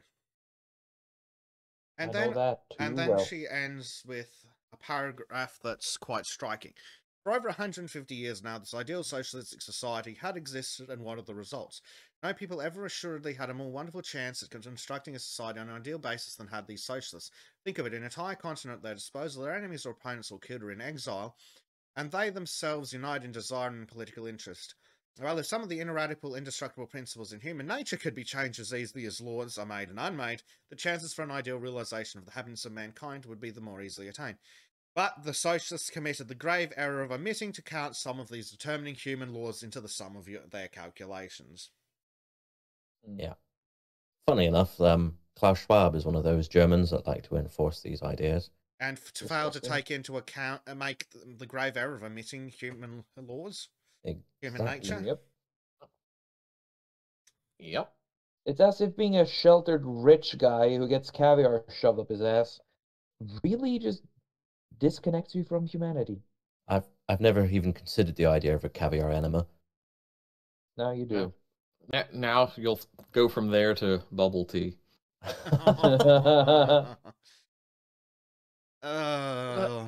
It is so that paragraph is so damn profound that it really takes you out of this fictional narrative, and you sit there and you start thinking, do these people ever understand what they're really doing as far as it comes to human nature? It also makes you think, wait, this woman, she was born when? Like 1830 or something? 1858. 1858, that light. And the same shit, different asshole, more or less. Yep. Well, the socialist psychopath Karl Marx shut out the manifesto in 1848. So this bullshit had been rolling around for like 40 fucking years by the time this came out. This book came out. So she'd already had time to read that and go, well, this is all stupid and completely ignores human nature. Yep. Yeah. And she was 29 when she wrote this. Smart enough too. When you have I could imagine some woman pushing 50 writing this and no, we're talking a woman right around the age of 30 making these profound observations, putting it down in a distilled format for the general public. And well, it is an interesting idea because being a woman of around 30, especially in this time period, she's now hit the stage where her looks are less relevant. Also being married by this time, I believe, but her looks are becoming less relevant and her intellect is becoming more so. So she's recognizing the problems both that she would have had if she was younger, if looks had been irrelevant, and now if intelligence is irrelevant. I do wonder if the other character she wrote in was meant to be a self-insert to some degree. Oh, I do believe so, because based on the pictures I found of Anna Bowman Dodd, I wouldn't consider her a looker. No, I wouldn't call her ugly by any stretch of the imagination, but she does seem to be astoundingly plain. I would think she would be put in the classification of a handsome woman. Oh, absolutely. But she's an intelligent, handsome woman, like his Wolfgang's young lady friend. And this is just one of those things where she didn't see the progressive movement that would come on basically a decade after this was published. So she never saw the softening of socialism to become more palatable and slower in its implementations. It's quite interesting, really, because obviously she still finds a way to describe how it became softer and more palatable, despite the fact that in her time it wasn't. Yes. And, well, and I'll have to go back and look at, because she mentions Henry George. Yeah. And, I think before we got started, I read the quote about Georgeism from Karl Marx, basically making it, oh, yes, it's this terrible, softening of socialism. It's really just, capitalism with extra steps, according to Marx. Yeah. So, for reference, later on in the next chapter, in fact, the last chapter, they go to a temple, basically, where they distill philosophy, and there's a massive statue in the center to Henry George, and several books or tomes about communism as well that they read as a sort of, almost like a Bible. Yes. The replacement of religion. And that's not the first time we've seen that, because I'm sure she was drawing off of the French Revolution with that, where they had what was it? The Temple of Enlightenment or Reason. I can't remember the exact. I think it was the Temple of Enlightenment. That sounds familiar. Where they stripped one of the cathedrals of any religious vestiges and just turned it basically into the worst excesses of hedonism. Yeah. I hated every fucking moment of that part in the book. That was the part you had the most problems with, Trim? No, I had problems with the entirety of the nation, but it just the part where they just made a church to their own ideology. It's just it goes to prove that. It just oh, sorry, I'm messing up my words again. To a ideology that claims to be so enlightened and above the need of the opium of the people, that they just horseshoe around and be like, no, but we still need the opium of the people. Yeah. Yes. No insight, no self-awareness, just whatever the hell they are. We need to distill the opiate of the people by our standards, basically. Yeah. Yep. Yeah. So I guess we should plow right into chapter 6. Yes. So chapter 6 is where they go into more detail on the psychological condition of the inhabitants of the society. Oh, I remember this was so poignant, I found, because it is exactly how I would imagine this society to be. Mm-hmm. Well, she describes, to start with, essentially, how there was, in the old prince, of the typical Yankee face with its keen, penetrating eye, its courageous, determined chin, its intelligent brow, and its extraordinarily shrewd and intently alert expression. And this vivacity and energy, once the chief charm of the American face, has entirely disappeared. In its stead, imagine wooden, almost sodden features, heavy, dull eyes, receding chins, and a brow in which dullness that very nearly approaches stupidity is written in large letters. It's kind of ironic, I found, because of the fact that modern-day interpretations of Americans in general paints them as stupid, overweight, sort of not as handsome as they could be. They tend to be very much more like the cousin you don't want to talk about kind of thing. Yeah. Oh, yeah. And we can thank the public school system for that. Yeah. Indeed. Which is a arm of socialism, if you ask me. Yeah. By design. It does seem to be that we need to abolish government interference in schooling. And we need to return to the traditional private schools, or what England would call a public school. Mm-hmm. I mean, looking at older, basically like pre-1950s American education, the mythical one-room schoolhouse, it actually accomplished several things. You had your actual education, but you also had older students having to interact with younger students as tutors to an extent. Mm-hmm. And it created both a better community dynamic, because you had maybe 30 kids in a one-room schoolhouse, but you were really focusing on, you were learning the topic, and then you were having to teach the topic. So you had to have a much more thorough examination of what that topic was. Yeah, where now it's go regurgitate for a test. It also imposes a very strong incentive to get to be better as you get older. Because could you imagine how stupid you'd look if one of the younger kids could do something better than you could? Oh, yeah. Historically speaking, our current education system, adopted in the UK from America, the Americans actually adopted it from Germany after the war, World War One, and that was adapted by the Germans from the Prussian education system, which basically prescribed egalitarianism. Basically, the goal of the Prussian education system was to use egalitarianism to dumb everybody down to a similar level so they were all manageable as a populace. And if you actually look historically at illiteracy rates... specifically about that, because the Prussian system would have been around at the time she's writing, and she actually talks about it in, I believe, this chapter. Yeah. Ironically, if you actually look at literacy rates in America, every war, when they were trying to take on new soldiers, the illiteracy rates went down and down and down, year in, year out, every time, because of this education system that basically taught not to think outside the box, not to...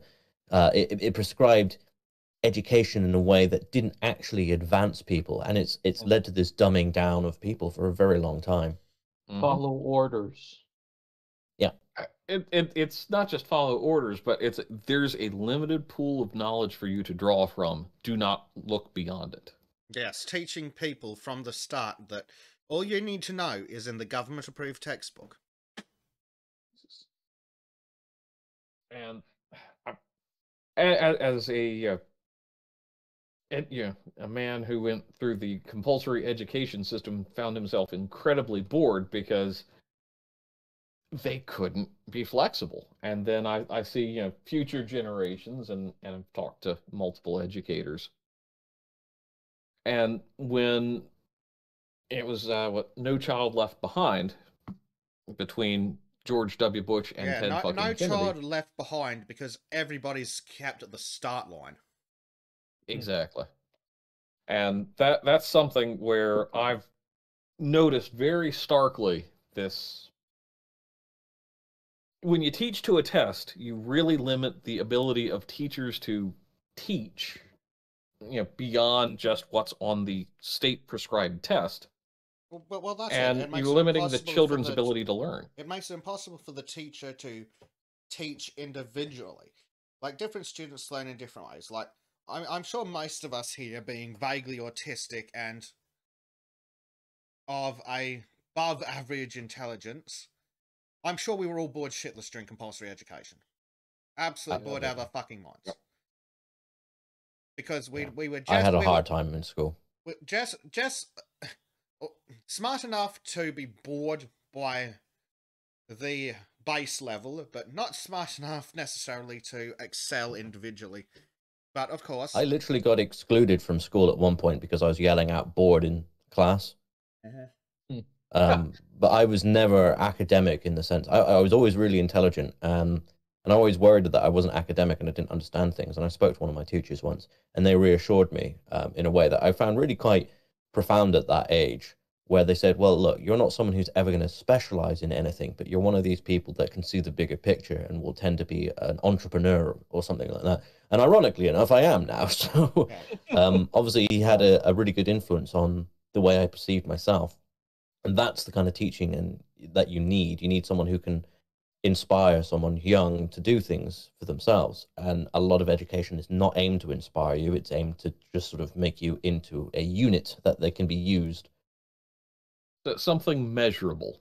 Yeah, make you ready for the machine. Well, we also have a problem of the teachers being dumbed down significantly. Like, a problem I ran into in school was quite often that either the teacher just be a moron, or where the teacher... Well, the teachers are the product of the same education system, essentially. Unfortunately. Yeah. And so they'd either just be a dumbass and not know the subject, or they know the subject but be absolutely fucking awful at teaching it. Like, I ran into some things where it's like, I'm like, please explain this to me. Oh, I've explained it to the class. Yeah, but I still don't fucking understand. I require you to come over here and explain this shit in a way that makes sense. Oh, I don't have time for that. Or you don't know because you're a dumbass and you don't actually understand, you're just regurgitating the same crap you were taught. Yeah. I remember very vividly, I guess it would have been 11th grade history. I would sit in the back playing poker throughout the whole class. Never got less than, I think, like a 95 on any of the tests. And the teacher was so frustrated because he'd try to trip me up on, oh, well, this is the question of the day for, this topic. And it didn't matter what the topic was. I would sit there and I would pretty much teach the class for, 5-10 minutes on the topic of the day.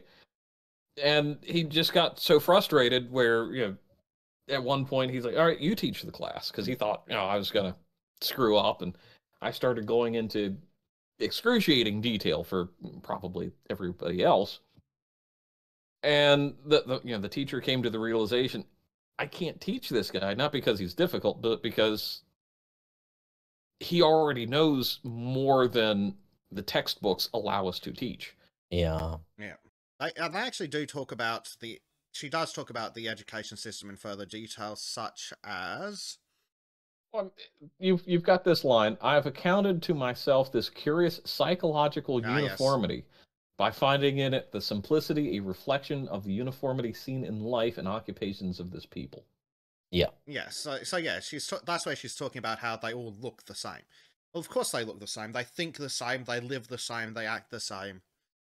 There has been a gradual dying out of individuality. The inevitable curtailment of individual aims, individual struggle, individual ambitions has naturally resulted in producing a featureless type of character common to all. I'm just gonna say it because it'll be controversial and entertaining. This is basically where the trans community is coming into play in this world, where they're desperately seeking to be different. Well, in a way, I would say for this world, it's more of they're desperately trying to become part of the elites. Because you've got so many trans women specifically are, oh yeah, I'm gonna get all this female privilege, like the trans maxers. Yeah. And well, it's also to an extent the trenderism of it as well. It's literally just goths, emos, and hippies for the modern age. I desperately want to stand out, but I'm too stupid to do anything of actual value. And in this case, it's this almost completely genderless society that is being formed because of socialism.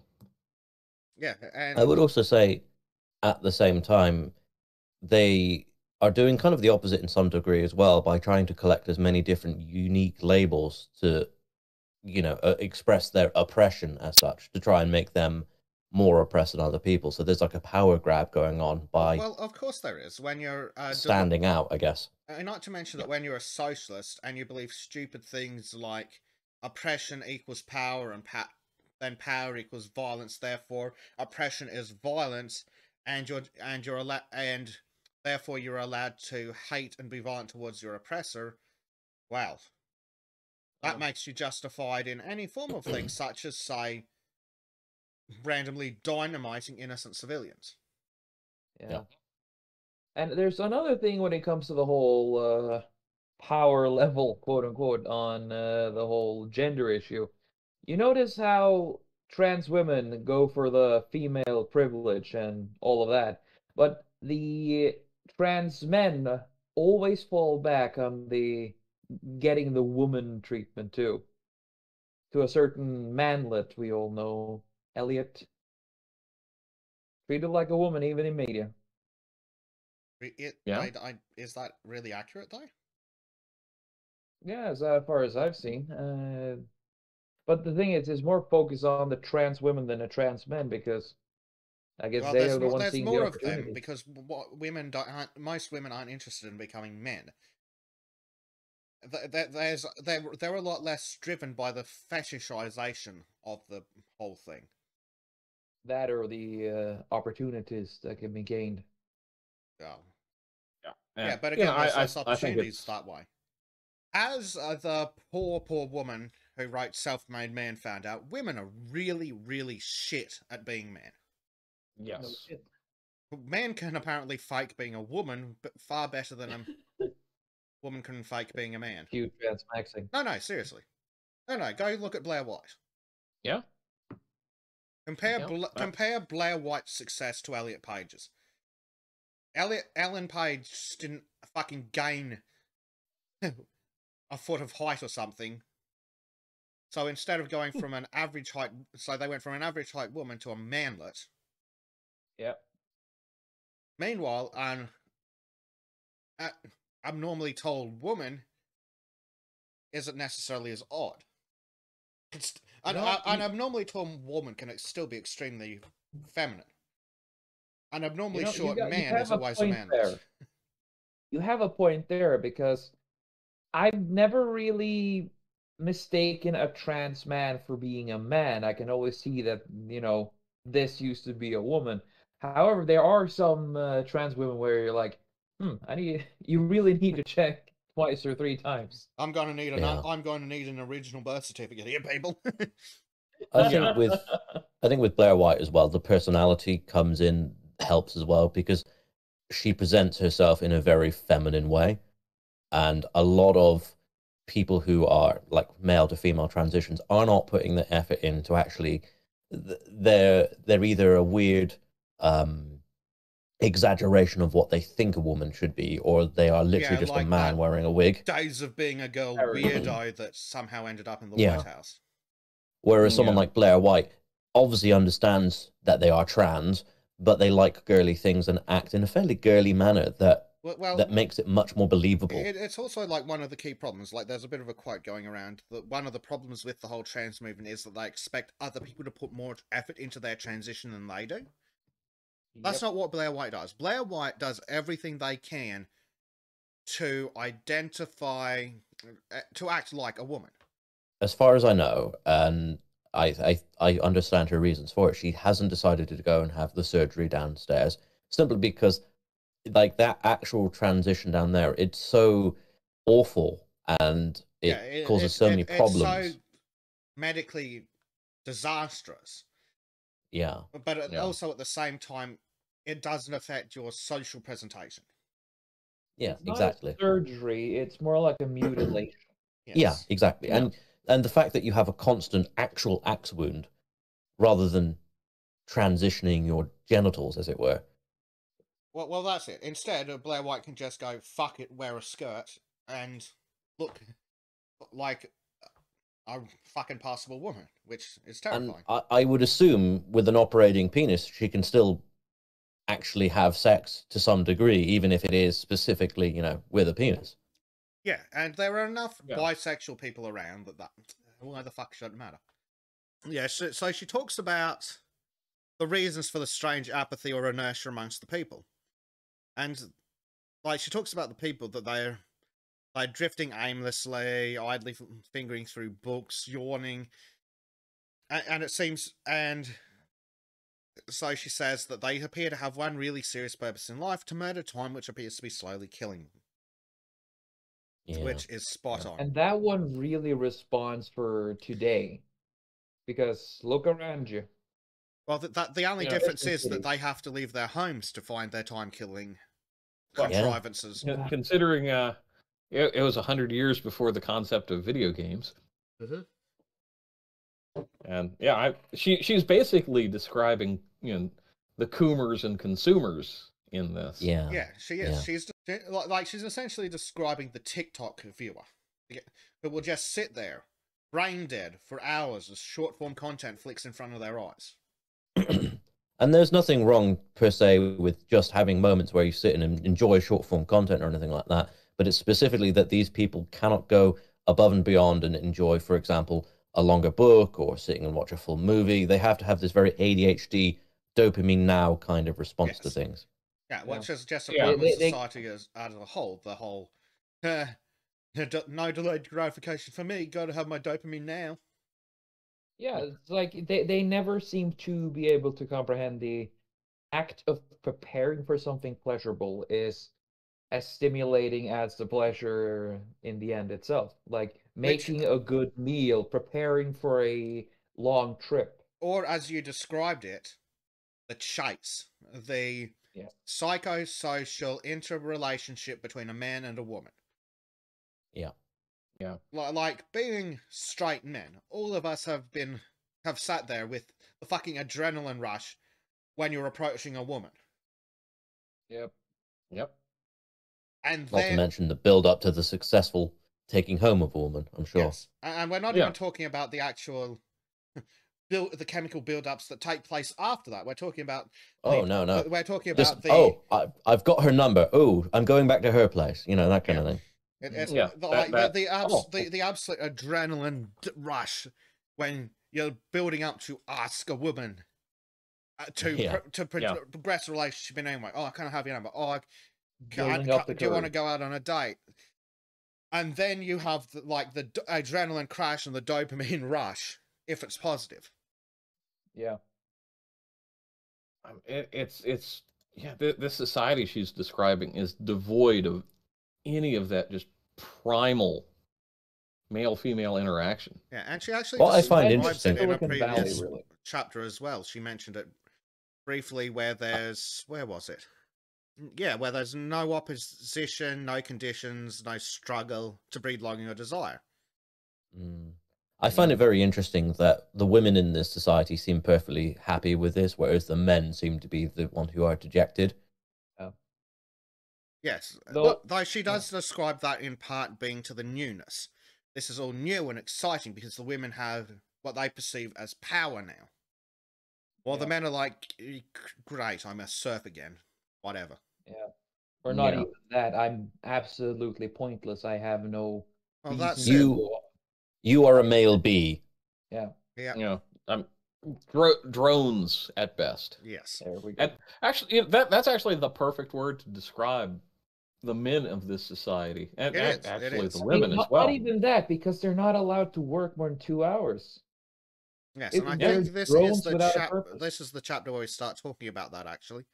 So I think it's kind of interesting because they didn't want servants, but they are still slaves to the time that they have to spend doing nothing. Yeah, and I think she describes that to an extent.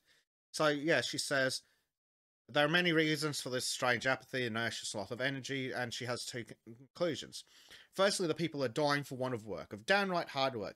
And the second conclusion is that in trying to establish the law of equality, the founders of this ideal community committed the fatal mistake of counting out those indestructible, ineradicable human tendencies and aspirations which have hitherto been the source of all human progress. Yeah. And then she starts talking about the work. So, blah, blah, blah, machinery. The actual labour necessary to maintain the people is of necessity very light. At first, the time of labour was fixed at 5 hours per day, but every decade with the growth of the population, the labour hours have been diminishing. Recently, a law has been put into effect forbidding anyone's working more than 2 hours a day.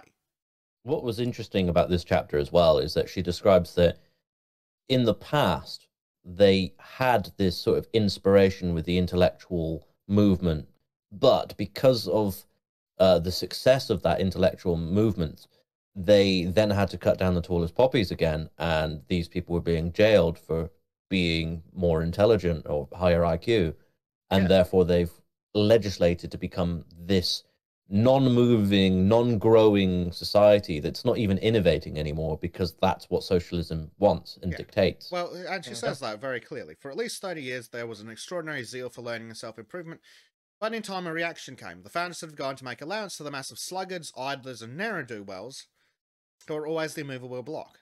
So learning became the sole channel for the exercise of individual capacity or individual ambition, and therefore we had a superior class composed of scholars, students, and artists.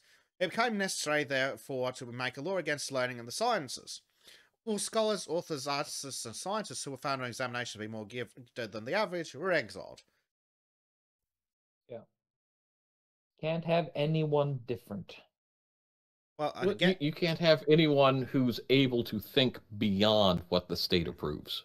Yeah. And then they start to go on to talk about what we mentioned earlier about the art and culture of the society, the reading, books, art. A strict law was passed and has been rigidly enforced, forbidding mental or artistic development being carried beyond a certain fixed standard, a standard attainable by all. Quite naturally, learning in the arts have gradually died out. Where there are no rewards, either of fame or personal advancement, the spur to mental or artistic achievement is found wanting. You know what this society reminds me of? Like, in a fictional sense. It reminds me of a possible precursor to the nation in A Brave New World. Ooh. That's actually kind of... That's an interesting, but... Brave New World... I mean, there are key differences, but... In A Brave New World, they had to drug the populace to keep them quiet. Yeah, but as this could work as a precursor, but as this goes on, discontent reaches a certain climax, and then it might boil over, and then they realize, okay, Soma, this is a new thing. But it's also quite close to 1984, where you have government agents seeking out people who are thinking. Like all these dystopias. This is too far in the future for that. Is it? Isn't it? No. No. Like Trim read 1984. No, I do know of it, but I thought that 1984 was in 1984, and this is like 200 years. Yes, it was, but it was also written several hundred years before that. No, not several decades before 1984. The year is irrelevant. We're talking about the society. We're talking about what if the KGB and the SS decide to rewrite history and then enforce it. Yeah. But all of this could work as a solid timeline after each other. This, then 1984, and then A Brave New World. Yeah, well, they're different ways of conquering the same problem. In 1984, it's used force. In Brave New World, it's bread and circuses.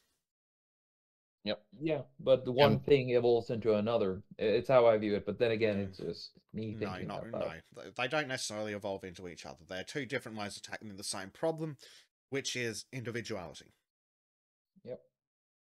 And I think this all of those touch on the fact that the individual is the antithesis of socialism. Indeed. Yeah. And the individual is basically what democracy is all about promoting. Mm-hmm. Yep. And so and of course, so now that we've used democracy to outlaw all forms of success, so she describes in this society, which is where one of the differences to modernity comes in, that, well, everyone just goes to the gym to get buff because it's the only way you can see success, even if it's on an individual level. Which is a bit different to now, because you don't need to go outside to achieve anything. You can just sit at home and consume. Not only that, but she then goes on to say then that is even leading to social ills, where they are thinking of now controlling that as a separate party kind of thing. Like, oh no, these people who are now exercising too much are advancing themselves too much. Yeah, well, they're having a problem because the people who are exercising want to compete. They want to see who is better, and that's bad, because socialism.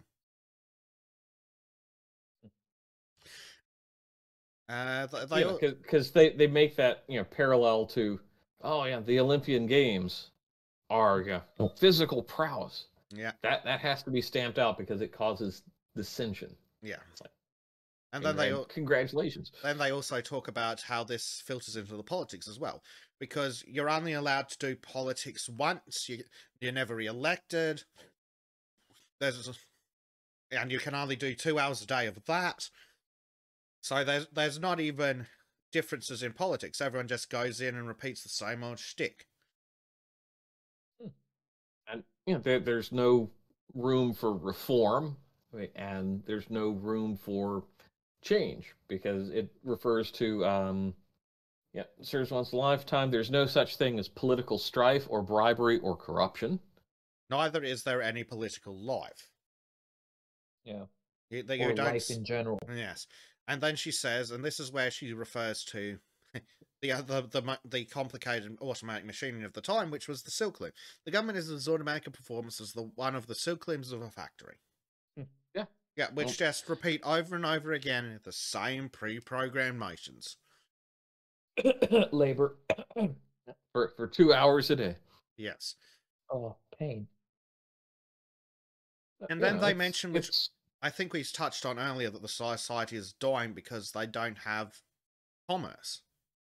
Yeah, because it's talking about, forbids private capital, no private enterprise. Since the state directs it, there's no international trade, because there's no value in it. As let's see, American Republic found it difficult with its recurrent charges of political departments to carry on international. Oh, no, I'm sorry, that's completely off base. Never mind. It says in a government founded as this one is on a principle of equality, which says that there's a sworn enemy of ambition, there must be of necessity be a lack of initiative, a feebleness in aggressive attack, and a want of determination in the pursuance of any given policy. So that they're not aggressive economically, because no one gains from it. There can be no individual gain. There can be no Elon Musk going, you know what, screw you, I'm gonna build my own spaceships with blackjack and hookers. Yeah. And basically what it is, just look at NASA. What a big thing have they accomplished as of late? Aside from a new telescope, that is. That's good. Yeah, but who put this telescope up there? It wasn't a fucking NASA shuttle. That's true. NASA contracted a private company to launch that fucking satellite. Mm-hmm. Yeah, I just hopping back to the physical exercise of that. I think we're seeing some of that executed in our modern society, with the gym bros and this. Oh well, if you need to improve yourself, just go to the gym. And it's almost like we're starting down that path with that mentality. Well, it's not. Its intent is slightly different, but it's kind of coming to that conclusion of, well, you can't stand out in any way other than the physical, so why bother? That is correct. Like, where can fucking hard work get you these days unless you're extremely fucking lucky? Just working hard is no guarantee of success. This isn't like the 40s or 50s where being just above average could lead you to success. Nowadays, congratulations, you're the same as everyone else because you've been dumbed down by the educational system. Now shut up and get in the factory. Yeah.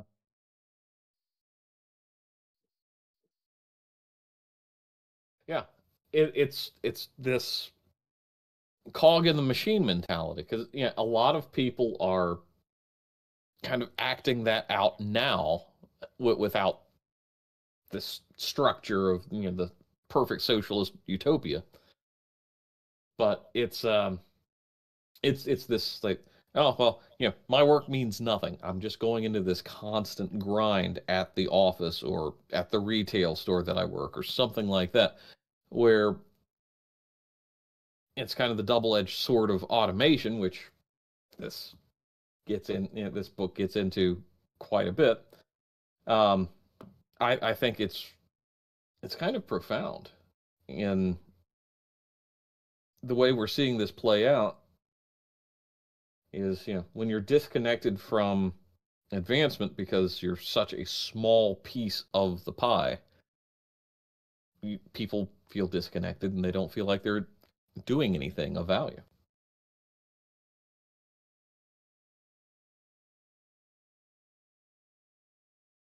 Yeah, so, and it talks about that. I've therefore ceased to ask myself where the old energies which once characterized this people. One looks in vain for the former warfare of intelligence, for the old-time audacity of invention, for the fray of commercial contest, for the power massing of capital, for the powerful massing of capital we read of as characteristic of Americans 200 years ago. All this is gone with the old competitive system. And then it talks about how, again, with the abolishment of competition, have died out all the prizes and rewards, therefore. Yeah. It's the only place where it's the only place where you can get some kind of struggle, some endorphins out of life. Yeah. Well, that's it, because you can't accumulate personal property, land, money, stuff and things. So what else does that leave you? You can't work harder and get more stuff. You can't pick up an extra job or take a weekend shift. No. And you can't, even the bonuses of working out has been, if not outright removed, mitigated to the point of not even mattering, since it's sort of this jihad on beauty. Yes, correct. So, yeah. And then again, this level of a common mediocrity has more or less was more or less difficult to enforce and develop. Their own historians record many interesting accounts of the slow death of inequality. I read one only yesterday. So instinctive through long centuries of oppression and misuse of power was the impulse among men to aspire to superiority of attainment, to excel in mental development, or to exhibit richer creative power, that for years state penitentiaries were filled with men whose crime was their unconquerable desire selfishly to surpass their less fortunate brothers. It is only within their enlightened 21st century that this grave fault has been remedied. Now, happily, no one dreams of ensuring his own personal happiness at the expense of others. Of course. Welcome. And that is the utopian dream. Yes. Surrounded by idiots who never dream of not being idiots. You will own nothing and be happy. Hey, at least these guys don't live in a fucking pod. What's the fucking difference? They do live in an absolute pod. Yeah, but I'm talking about they at least have something that is remotely akin to a house instead of just being in a tiny bean pod. Do they? It's identical to everyone else's pod. I was trying to find one thing that was better. It's no different. Thing. Oh, but it isn't. I know. I'm grasping at straws here. Find something that's worse, Trim. I dare you. No. I mean, would you want to live there, Trim? Over my dead body. Exactly. Exactly. I wouldn't even be buried there. Well, no, you'd probably be thrown into the fires of the fucking power stations. Yep. Or exiled. Oh, hey, that's a better place to be. Yeah, exiled. Yeah, the guys who are exiled are probably like, woohoo! Yeah, finally, I get to compete. Yeah. I'm alive. And we'll talk about why being exiled is so different in the next chapter, because, well, we'll see. So yeah, so finish off this chapter. Yeah, they just mentioned how Wolfgang is coming back by balloon instead of by tunnel. Yeah. So this brings. Carry on. The end of.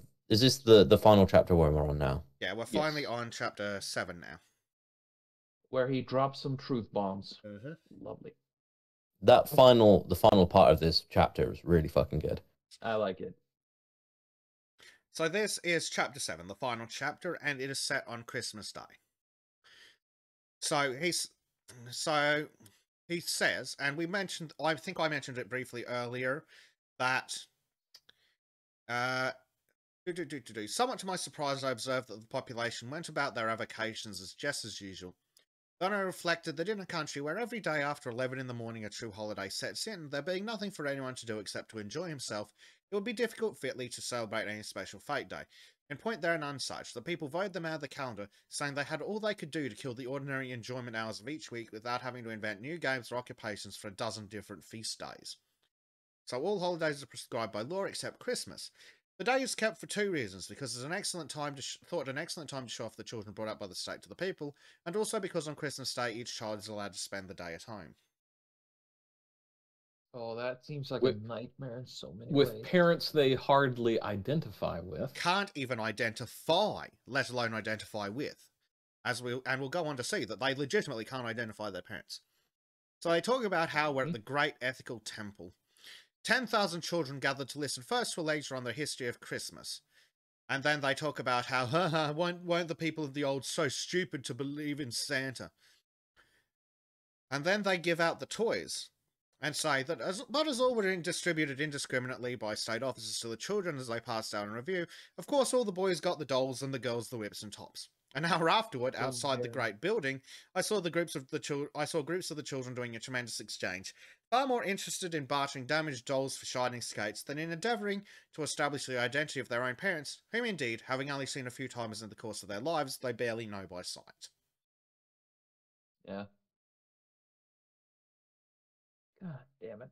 And also very indiscriminate by giving the girls the masculine toys and the boys the feminine toys. Yes. Yeah, and then the kids immediately you see go, that movement. Yeah. You see that movement with parents today of, oh, well, I don't want to have my child get gender, normalized toys.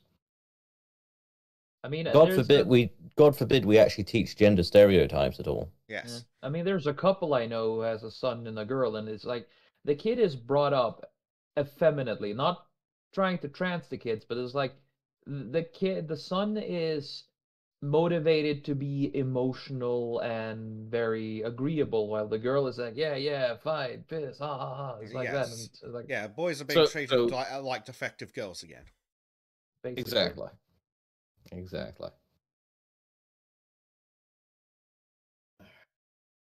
And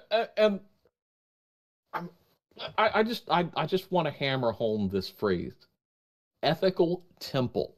Mm-hmm. Oh, I hate that. Yep.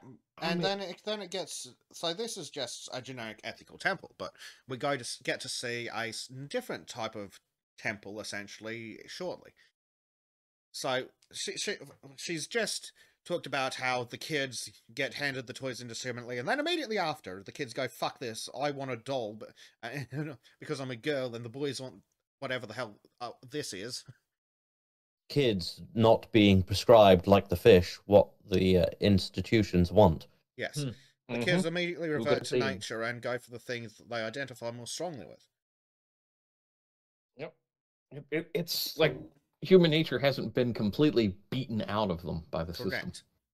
Exactly. Because that's impossible. So we'll get there when they're teenagers. Yeah.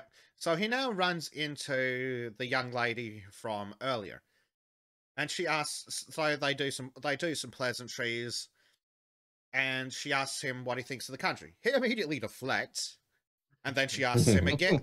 Then she asks him again, in seriousness. So he then talks about how he's surprised that he can't become accustomed to the fact there are no church steeples or spires, which is one of the things that gives such a uniform look to the cities. And she says that churches went out long ago, religion, it was found brought about discussion, and was voted immoral. Because God forbid you discuss the human condition. Not to mention, with all the dynamite that was used, all the churches were destroyed in the process. Well, true. Oh, yeah, it specifically says that. The churches were the first to go. Yep. Since then, the state has erected these huge ethical temples where all the religions are explained and where the philosophy of the ethics is taught to people. Ah, yes, ethics. Never have I found a more depraved group of lunatics than ethicists. I mean, and this needs to be cut for the final, but yeah, Fauci's wife was his ethicist. Oh. Yeah, a bit of a fucking problem, hey? Yeah.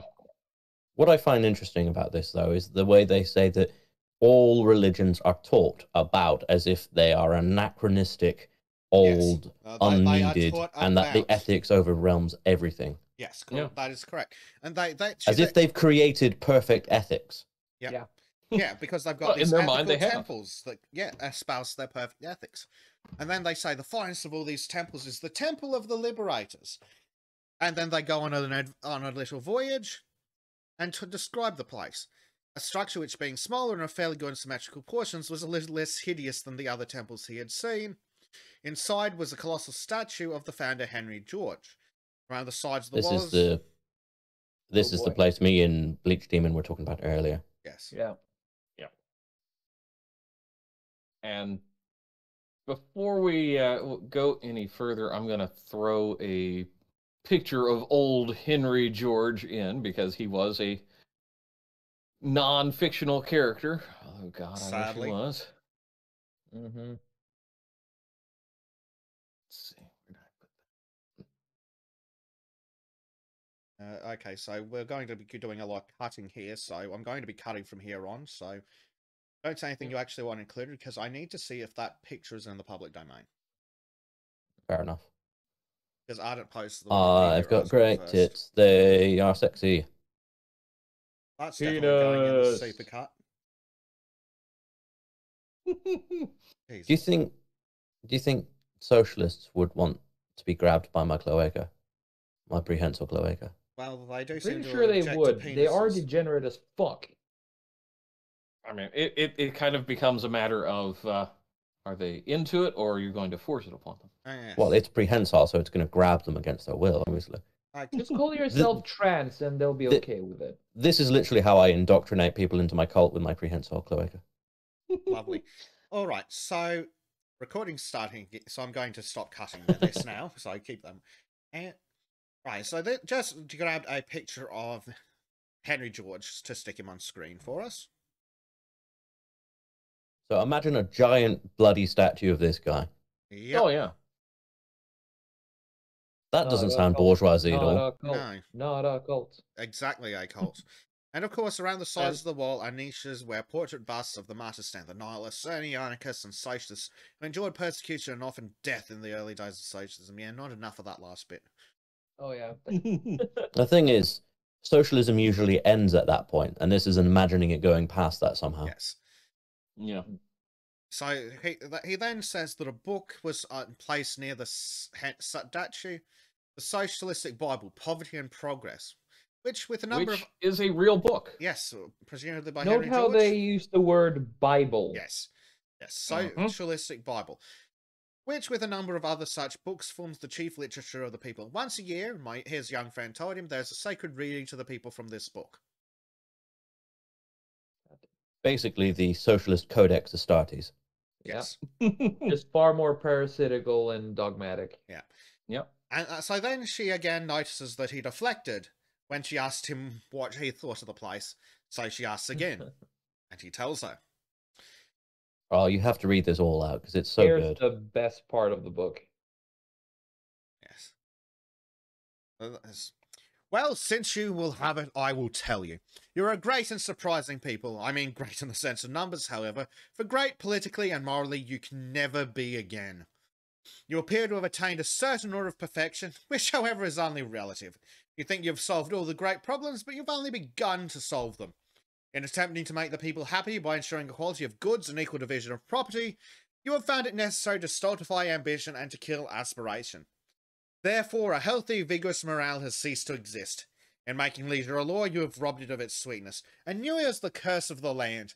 The arts languish because the arts depend on the imagination, and imagination has been declared illegal, since all are not born with it.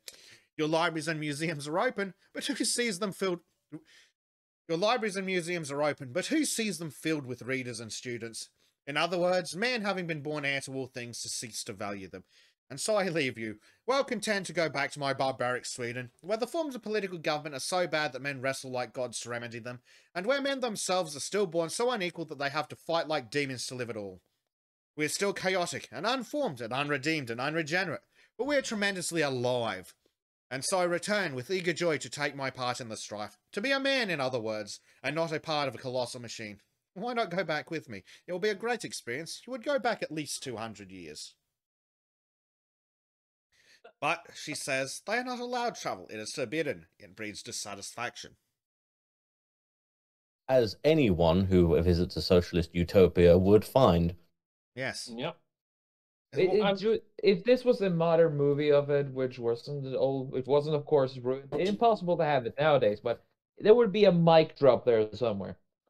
If we had a modern movie of this, I have no doubt in my mind that it would end up with Rotten Tomatoes from all of the critics, and the audience would fucking love it.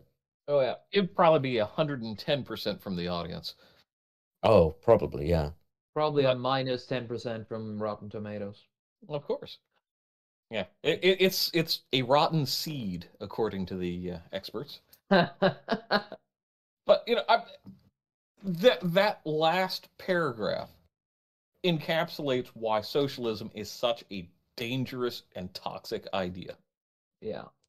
I mean, I cannot distill it even, beyond that. It is, by all means of the word, a parasite and a cancer. Maliciously so. I like this, this phrasing.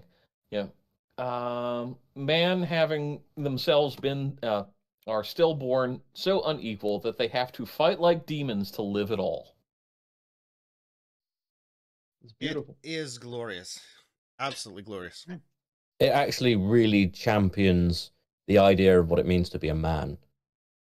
Yeah. Indeed. Yeah.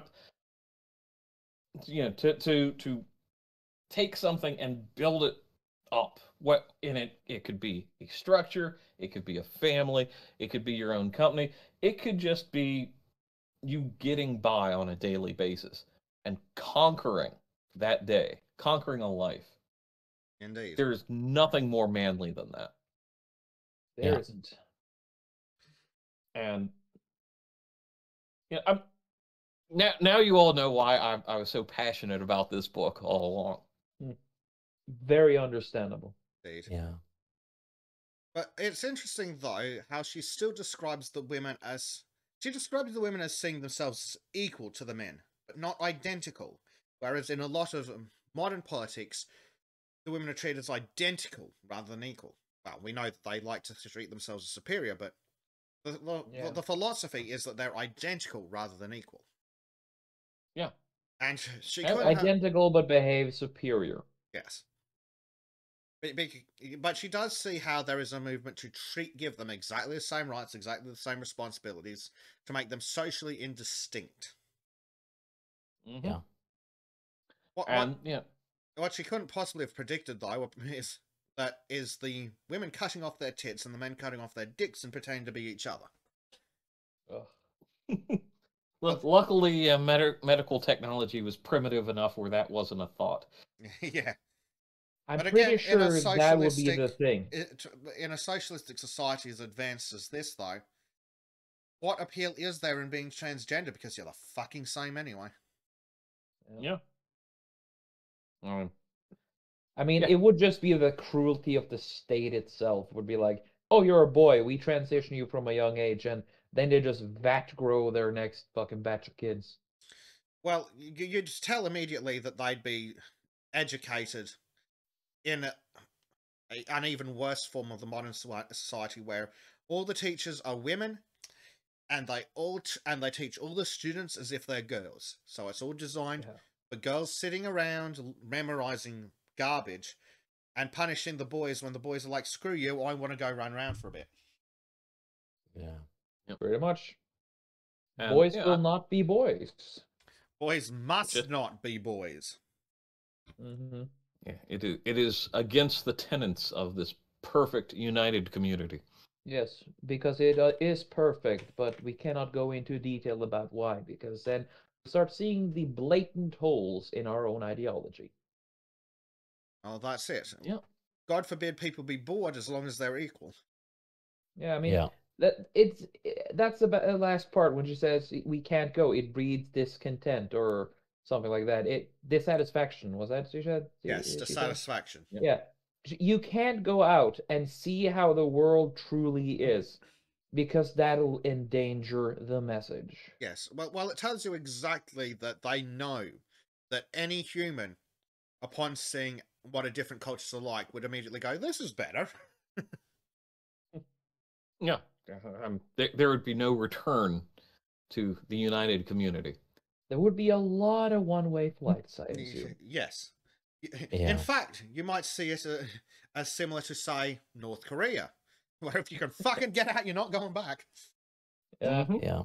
It's not really very surprising that America in this universe has become so isolationist, because they know that the outside world is a threat to their ideology. Well, North America has become North Korea at this point. It's just, I don't know, maybe they even have the death squads running around masquerading as police. Well, they're Germans, so yes. Yeah. Oh, there we go. Never mind. And one thing I find really fascinating is there's no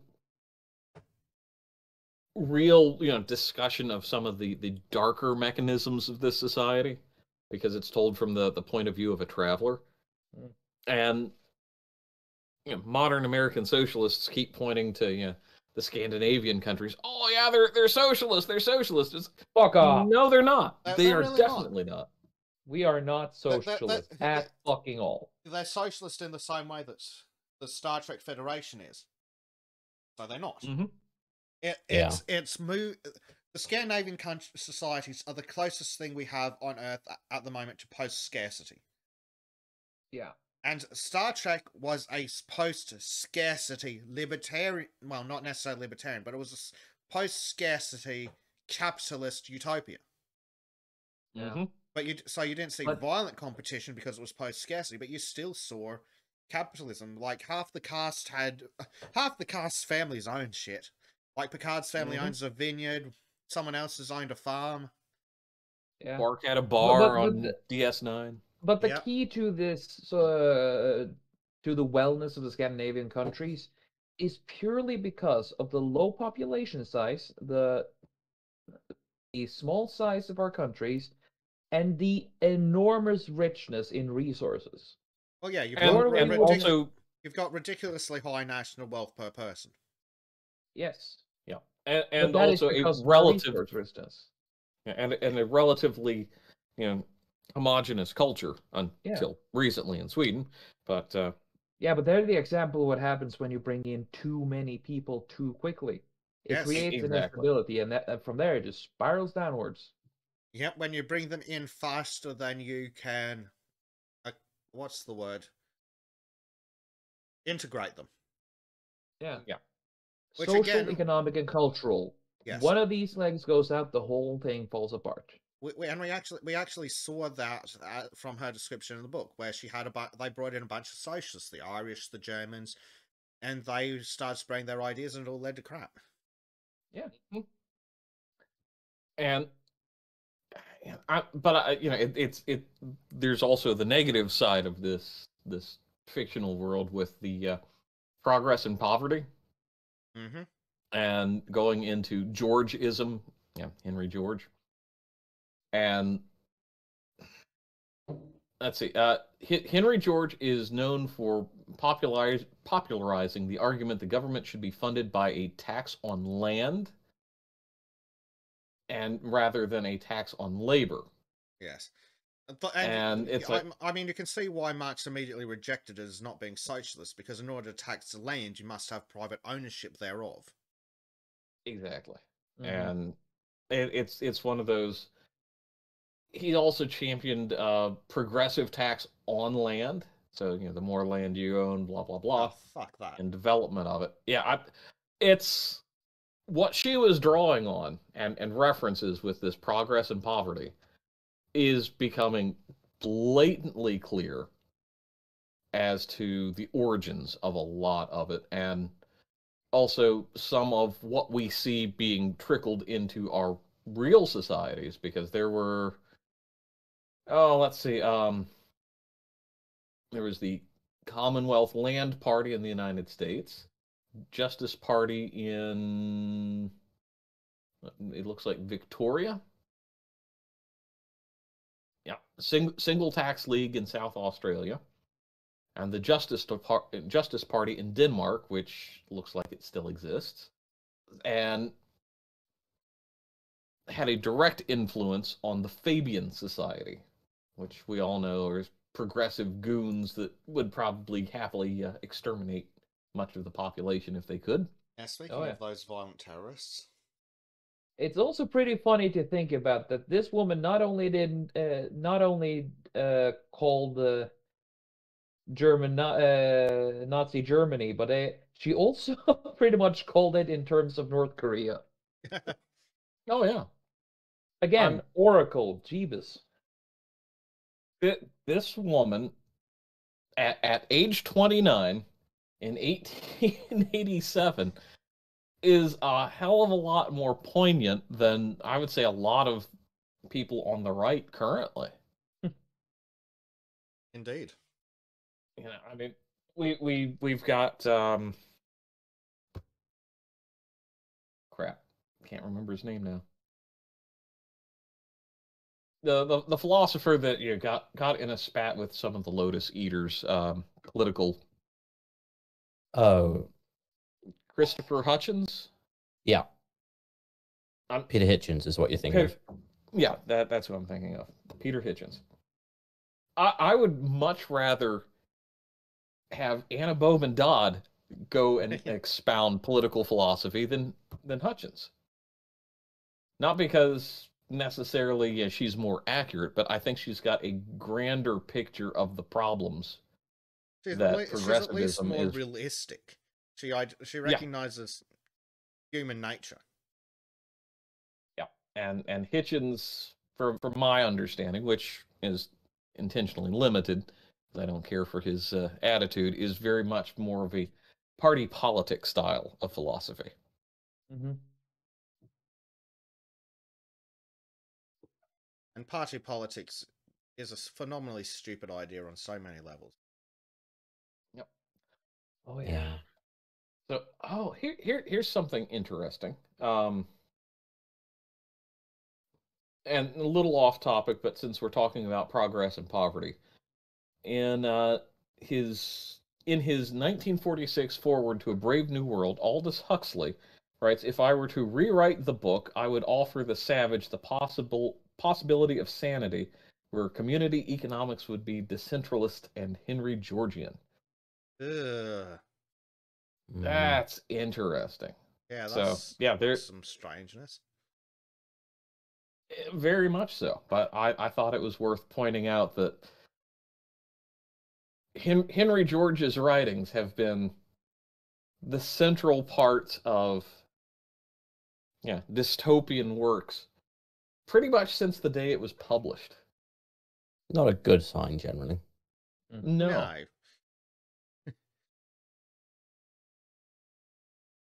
It's just madness. Absolute fucking madness. Yeah. Of the highest degree. And it's also worth pointing out that while George began politically as a Lincoln Republican, he became a Democrat. Of course. Yeah. Wonderful. Mm-hmm. Yeah. Typical Democrat. And, yeah. Yeah. A rhino. Well, no, I joined the Democrats. It's one of these things where you look at this whole like, okay, yeah, all these threads. You'll probably need to cut the hell out of this, but all these threads of progressivism and socialism constantly come back to wanting to give women the franchise so they can then change the systems dramatically. Mm-hmm. And it all comes down to denial of human nature at the end. Well, that's it. They hate human nature because, well, it's anti-socialist by our very design. Exactly.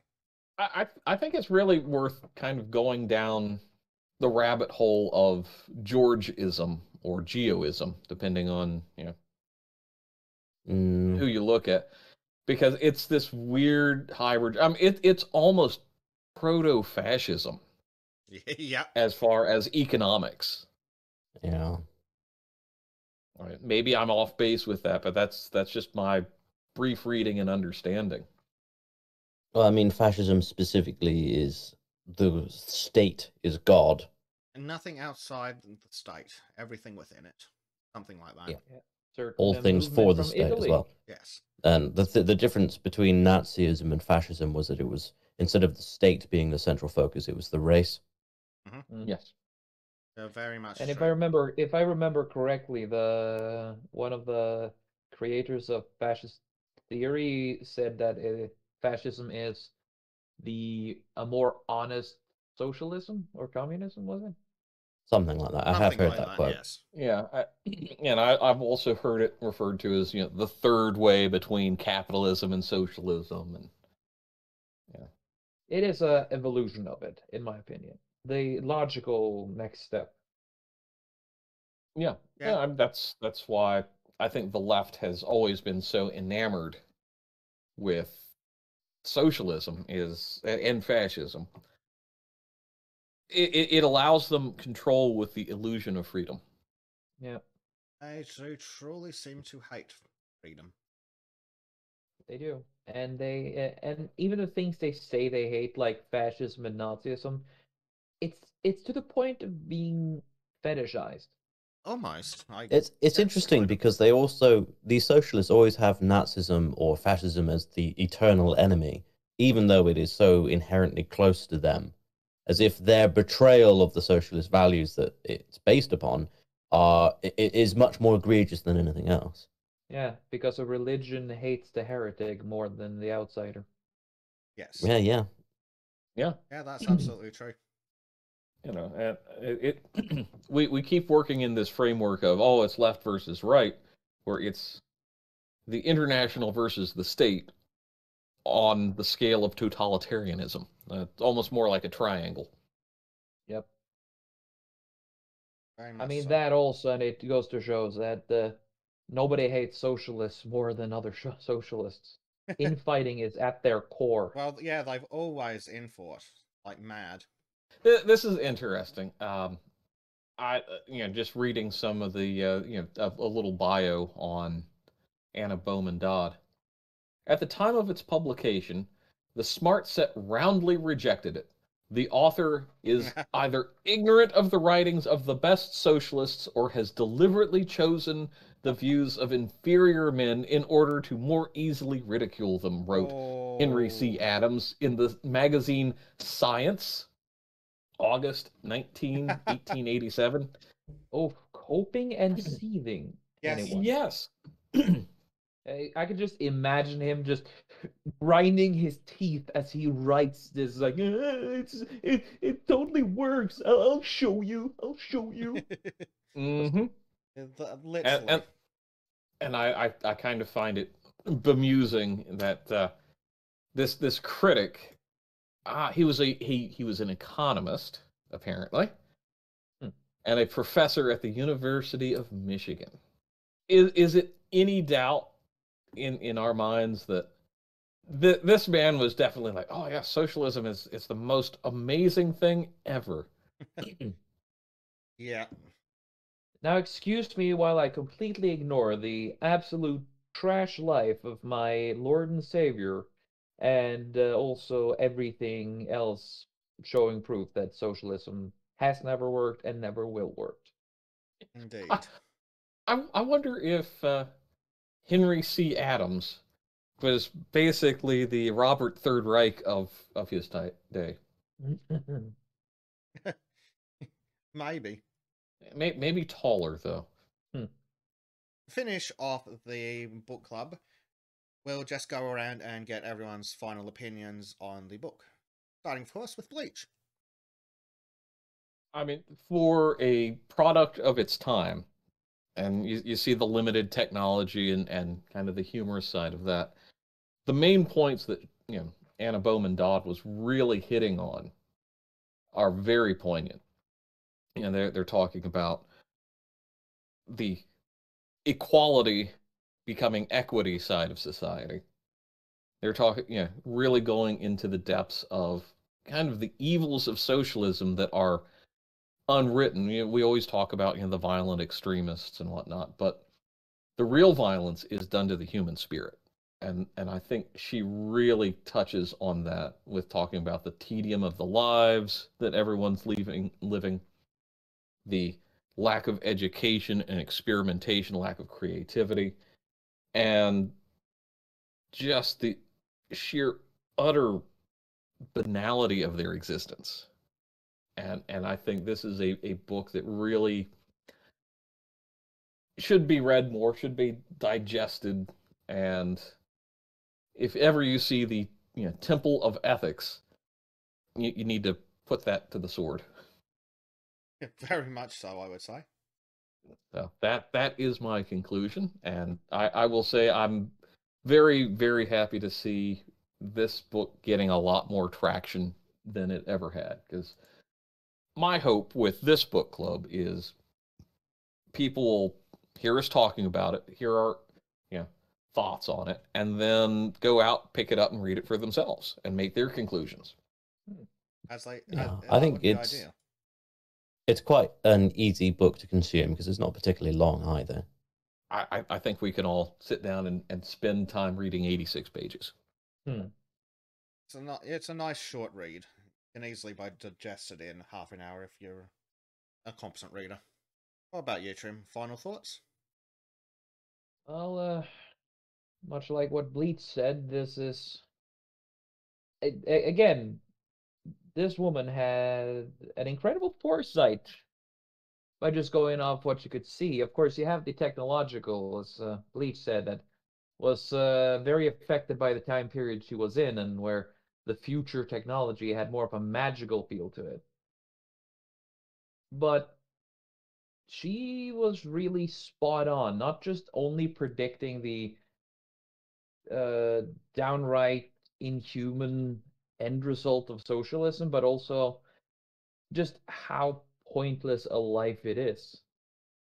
Just how malicious it is through its society, and how it just makes and forces the people there to just accept it without question, and to avoid, and it does everything it can to avoid any kind of dissent by taking the children away from the parents and justifying it as being in the name of equality, of the greater good. And it is, without a doubt, one of the most evil societies, like most socialist societies I read about, but it's just heart-wrenching and soul-crushing to listen to how these people live their day. But even more so when I realize how close some of these parts are to our current day lives, current day countries. Because in one way or another, this is essentially North Korea, Nazi Germany, fascist Italy. That's basically my say about it. Right? I think it's an interesting read, very insightful. I find it fascinating to see such parallels being drawn over 200 years ago to what we are actually seeing today. The imaginative understanding of what technology might be, aside from that side of things, the fact that she's so accurate with everything else, the way there's the dissolution of the family unit, the way there's the dissolution of joy, any sort of pleasure aside, basically just be conquered by the socialist means. And I think that's very accurate for what we're seeing from socialist regimes today. For example, the way they talk about how all of the people begin to look the same, and then you look at the Chinese communist sort of utopia that they're building over there, and they've got all these very, very distinct parallels that can be drawn to these very dejected looking people that, they value life very, very low. You see children that are killed in the street in accidents, and people don't care. They don't feel anything for these kids because of the way the socialism or communism there has implemented and basically worn down the people that are subject to it. So it's very poignant a read for such a short, insightful little book. I'd highly recommend it. Damn it, Crikey, you're too good. You've covered half the points I wanted to cover, but yeah, it's interesting to see, like I mentioned, how she traveled with the logical conclusions and advancements of the technology she had at the time, and then of course as we discussed, how that was almost immediately subverted by the internal combustion engine. Oops, but she was very spot on with her understanding of human nature, her understanding of how men and women differ, how human nature thrives on competition, whether that be in the physical realm, the intellectual realm, pure capitalism. It's quite terrifying to see how that even at the time, in the 1880s, she could predict, based on the obvious flaws in socialism and her understanding of human nature, how a society would advance operating under socialistic principles, and the parallels between the society she predicted and our own. In fact, in the areas where she was wrong about where a society like this would go, it's not because she predicted it'd be far worse. No, it's because she didn't go anywhere near far enough. Like in the society she predicted, men and women are still understood to be different. Whereas in modern society, even those minor differences that were allowed are completely crushed. A very insightful woman who, honestly, deserves far more credit. People should read her books more than they read Karl Marx, because at least she has a point. At least she understands. And was better educated. Something fierce. Well, of course the left wants nothing to do with her. She's a highly educated woman of the 1800s who had multiple jobs, travelled regularly, and still chose to get married.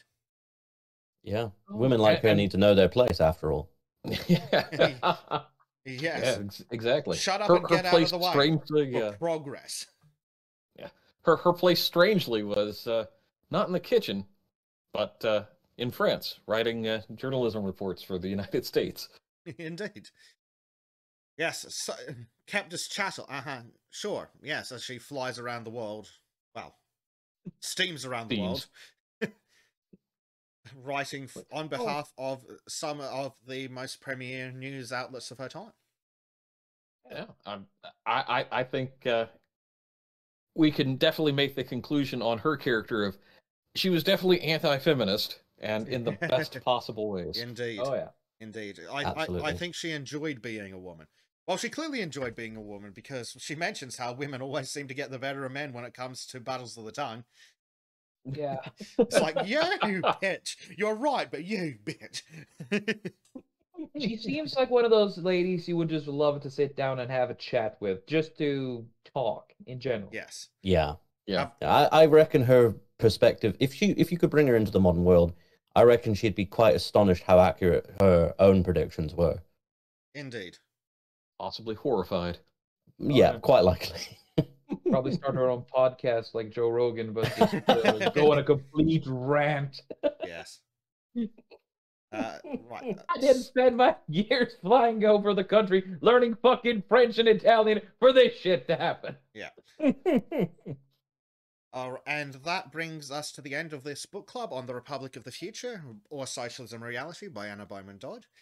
If you enjoyed this book club, which presumably you have, making it this far through, and you haven't already read the book, do check out the link to either the ebook in the description or the far superior option, the audiobook I recorded, also linked below.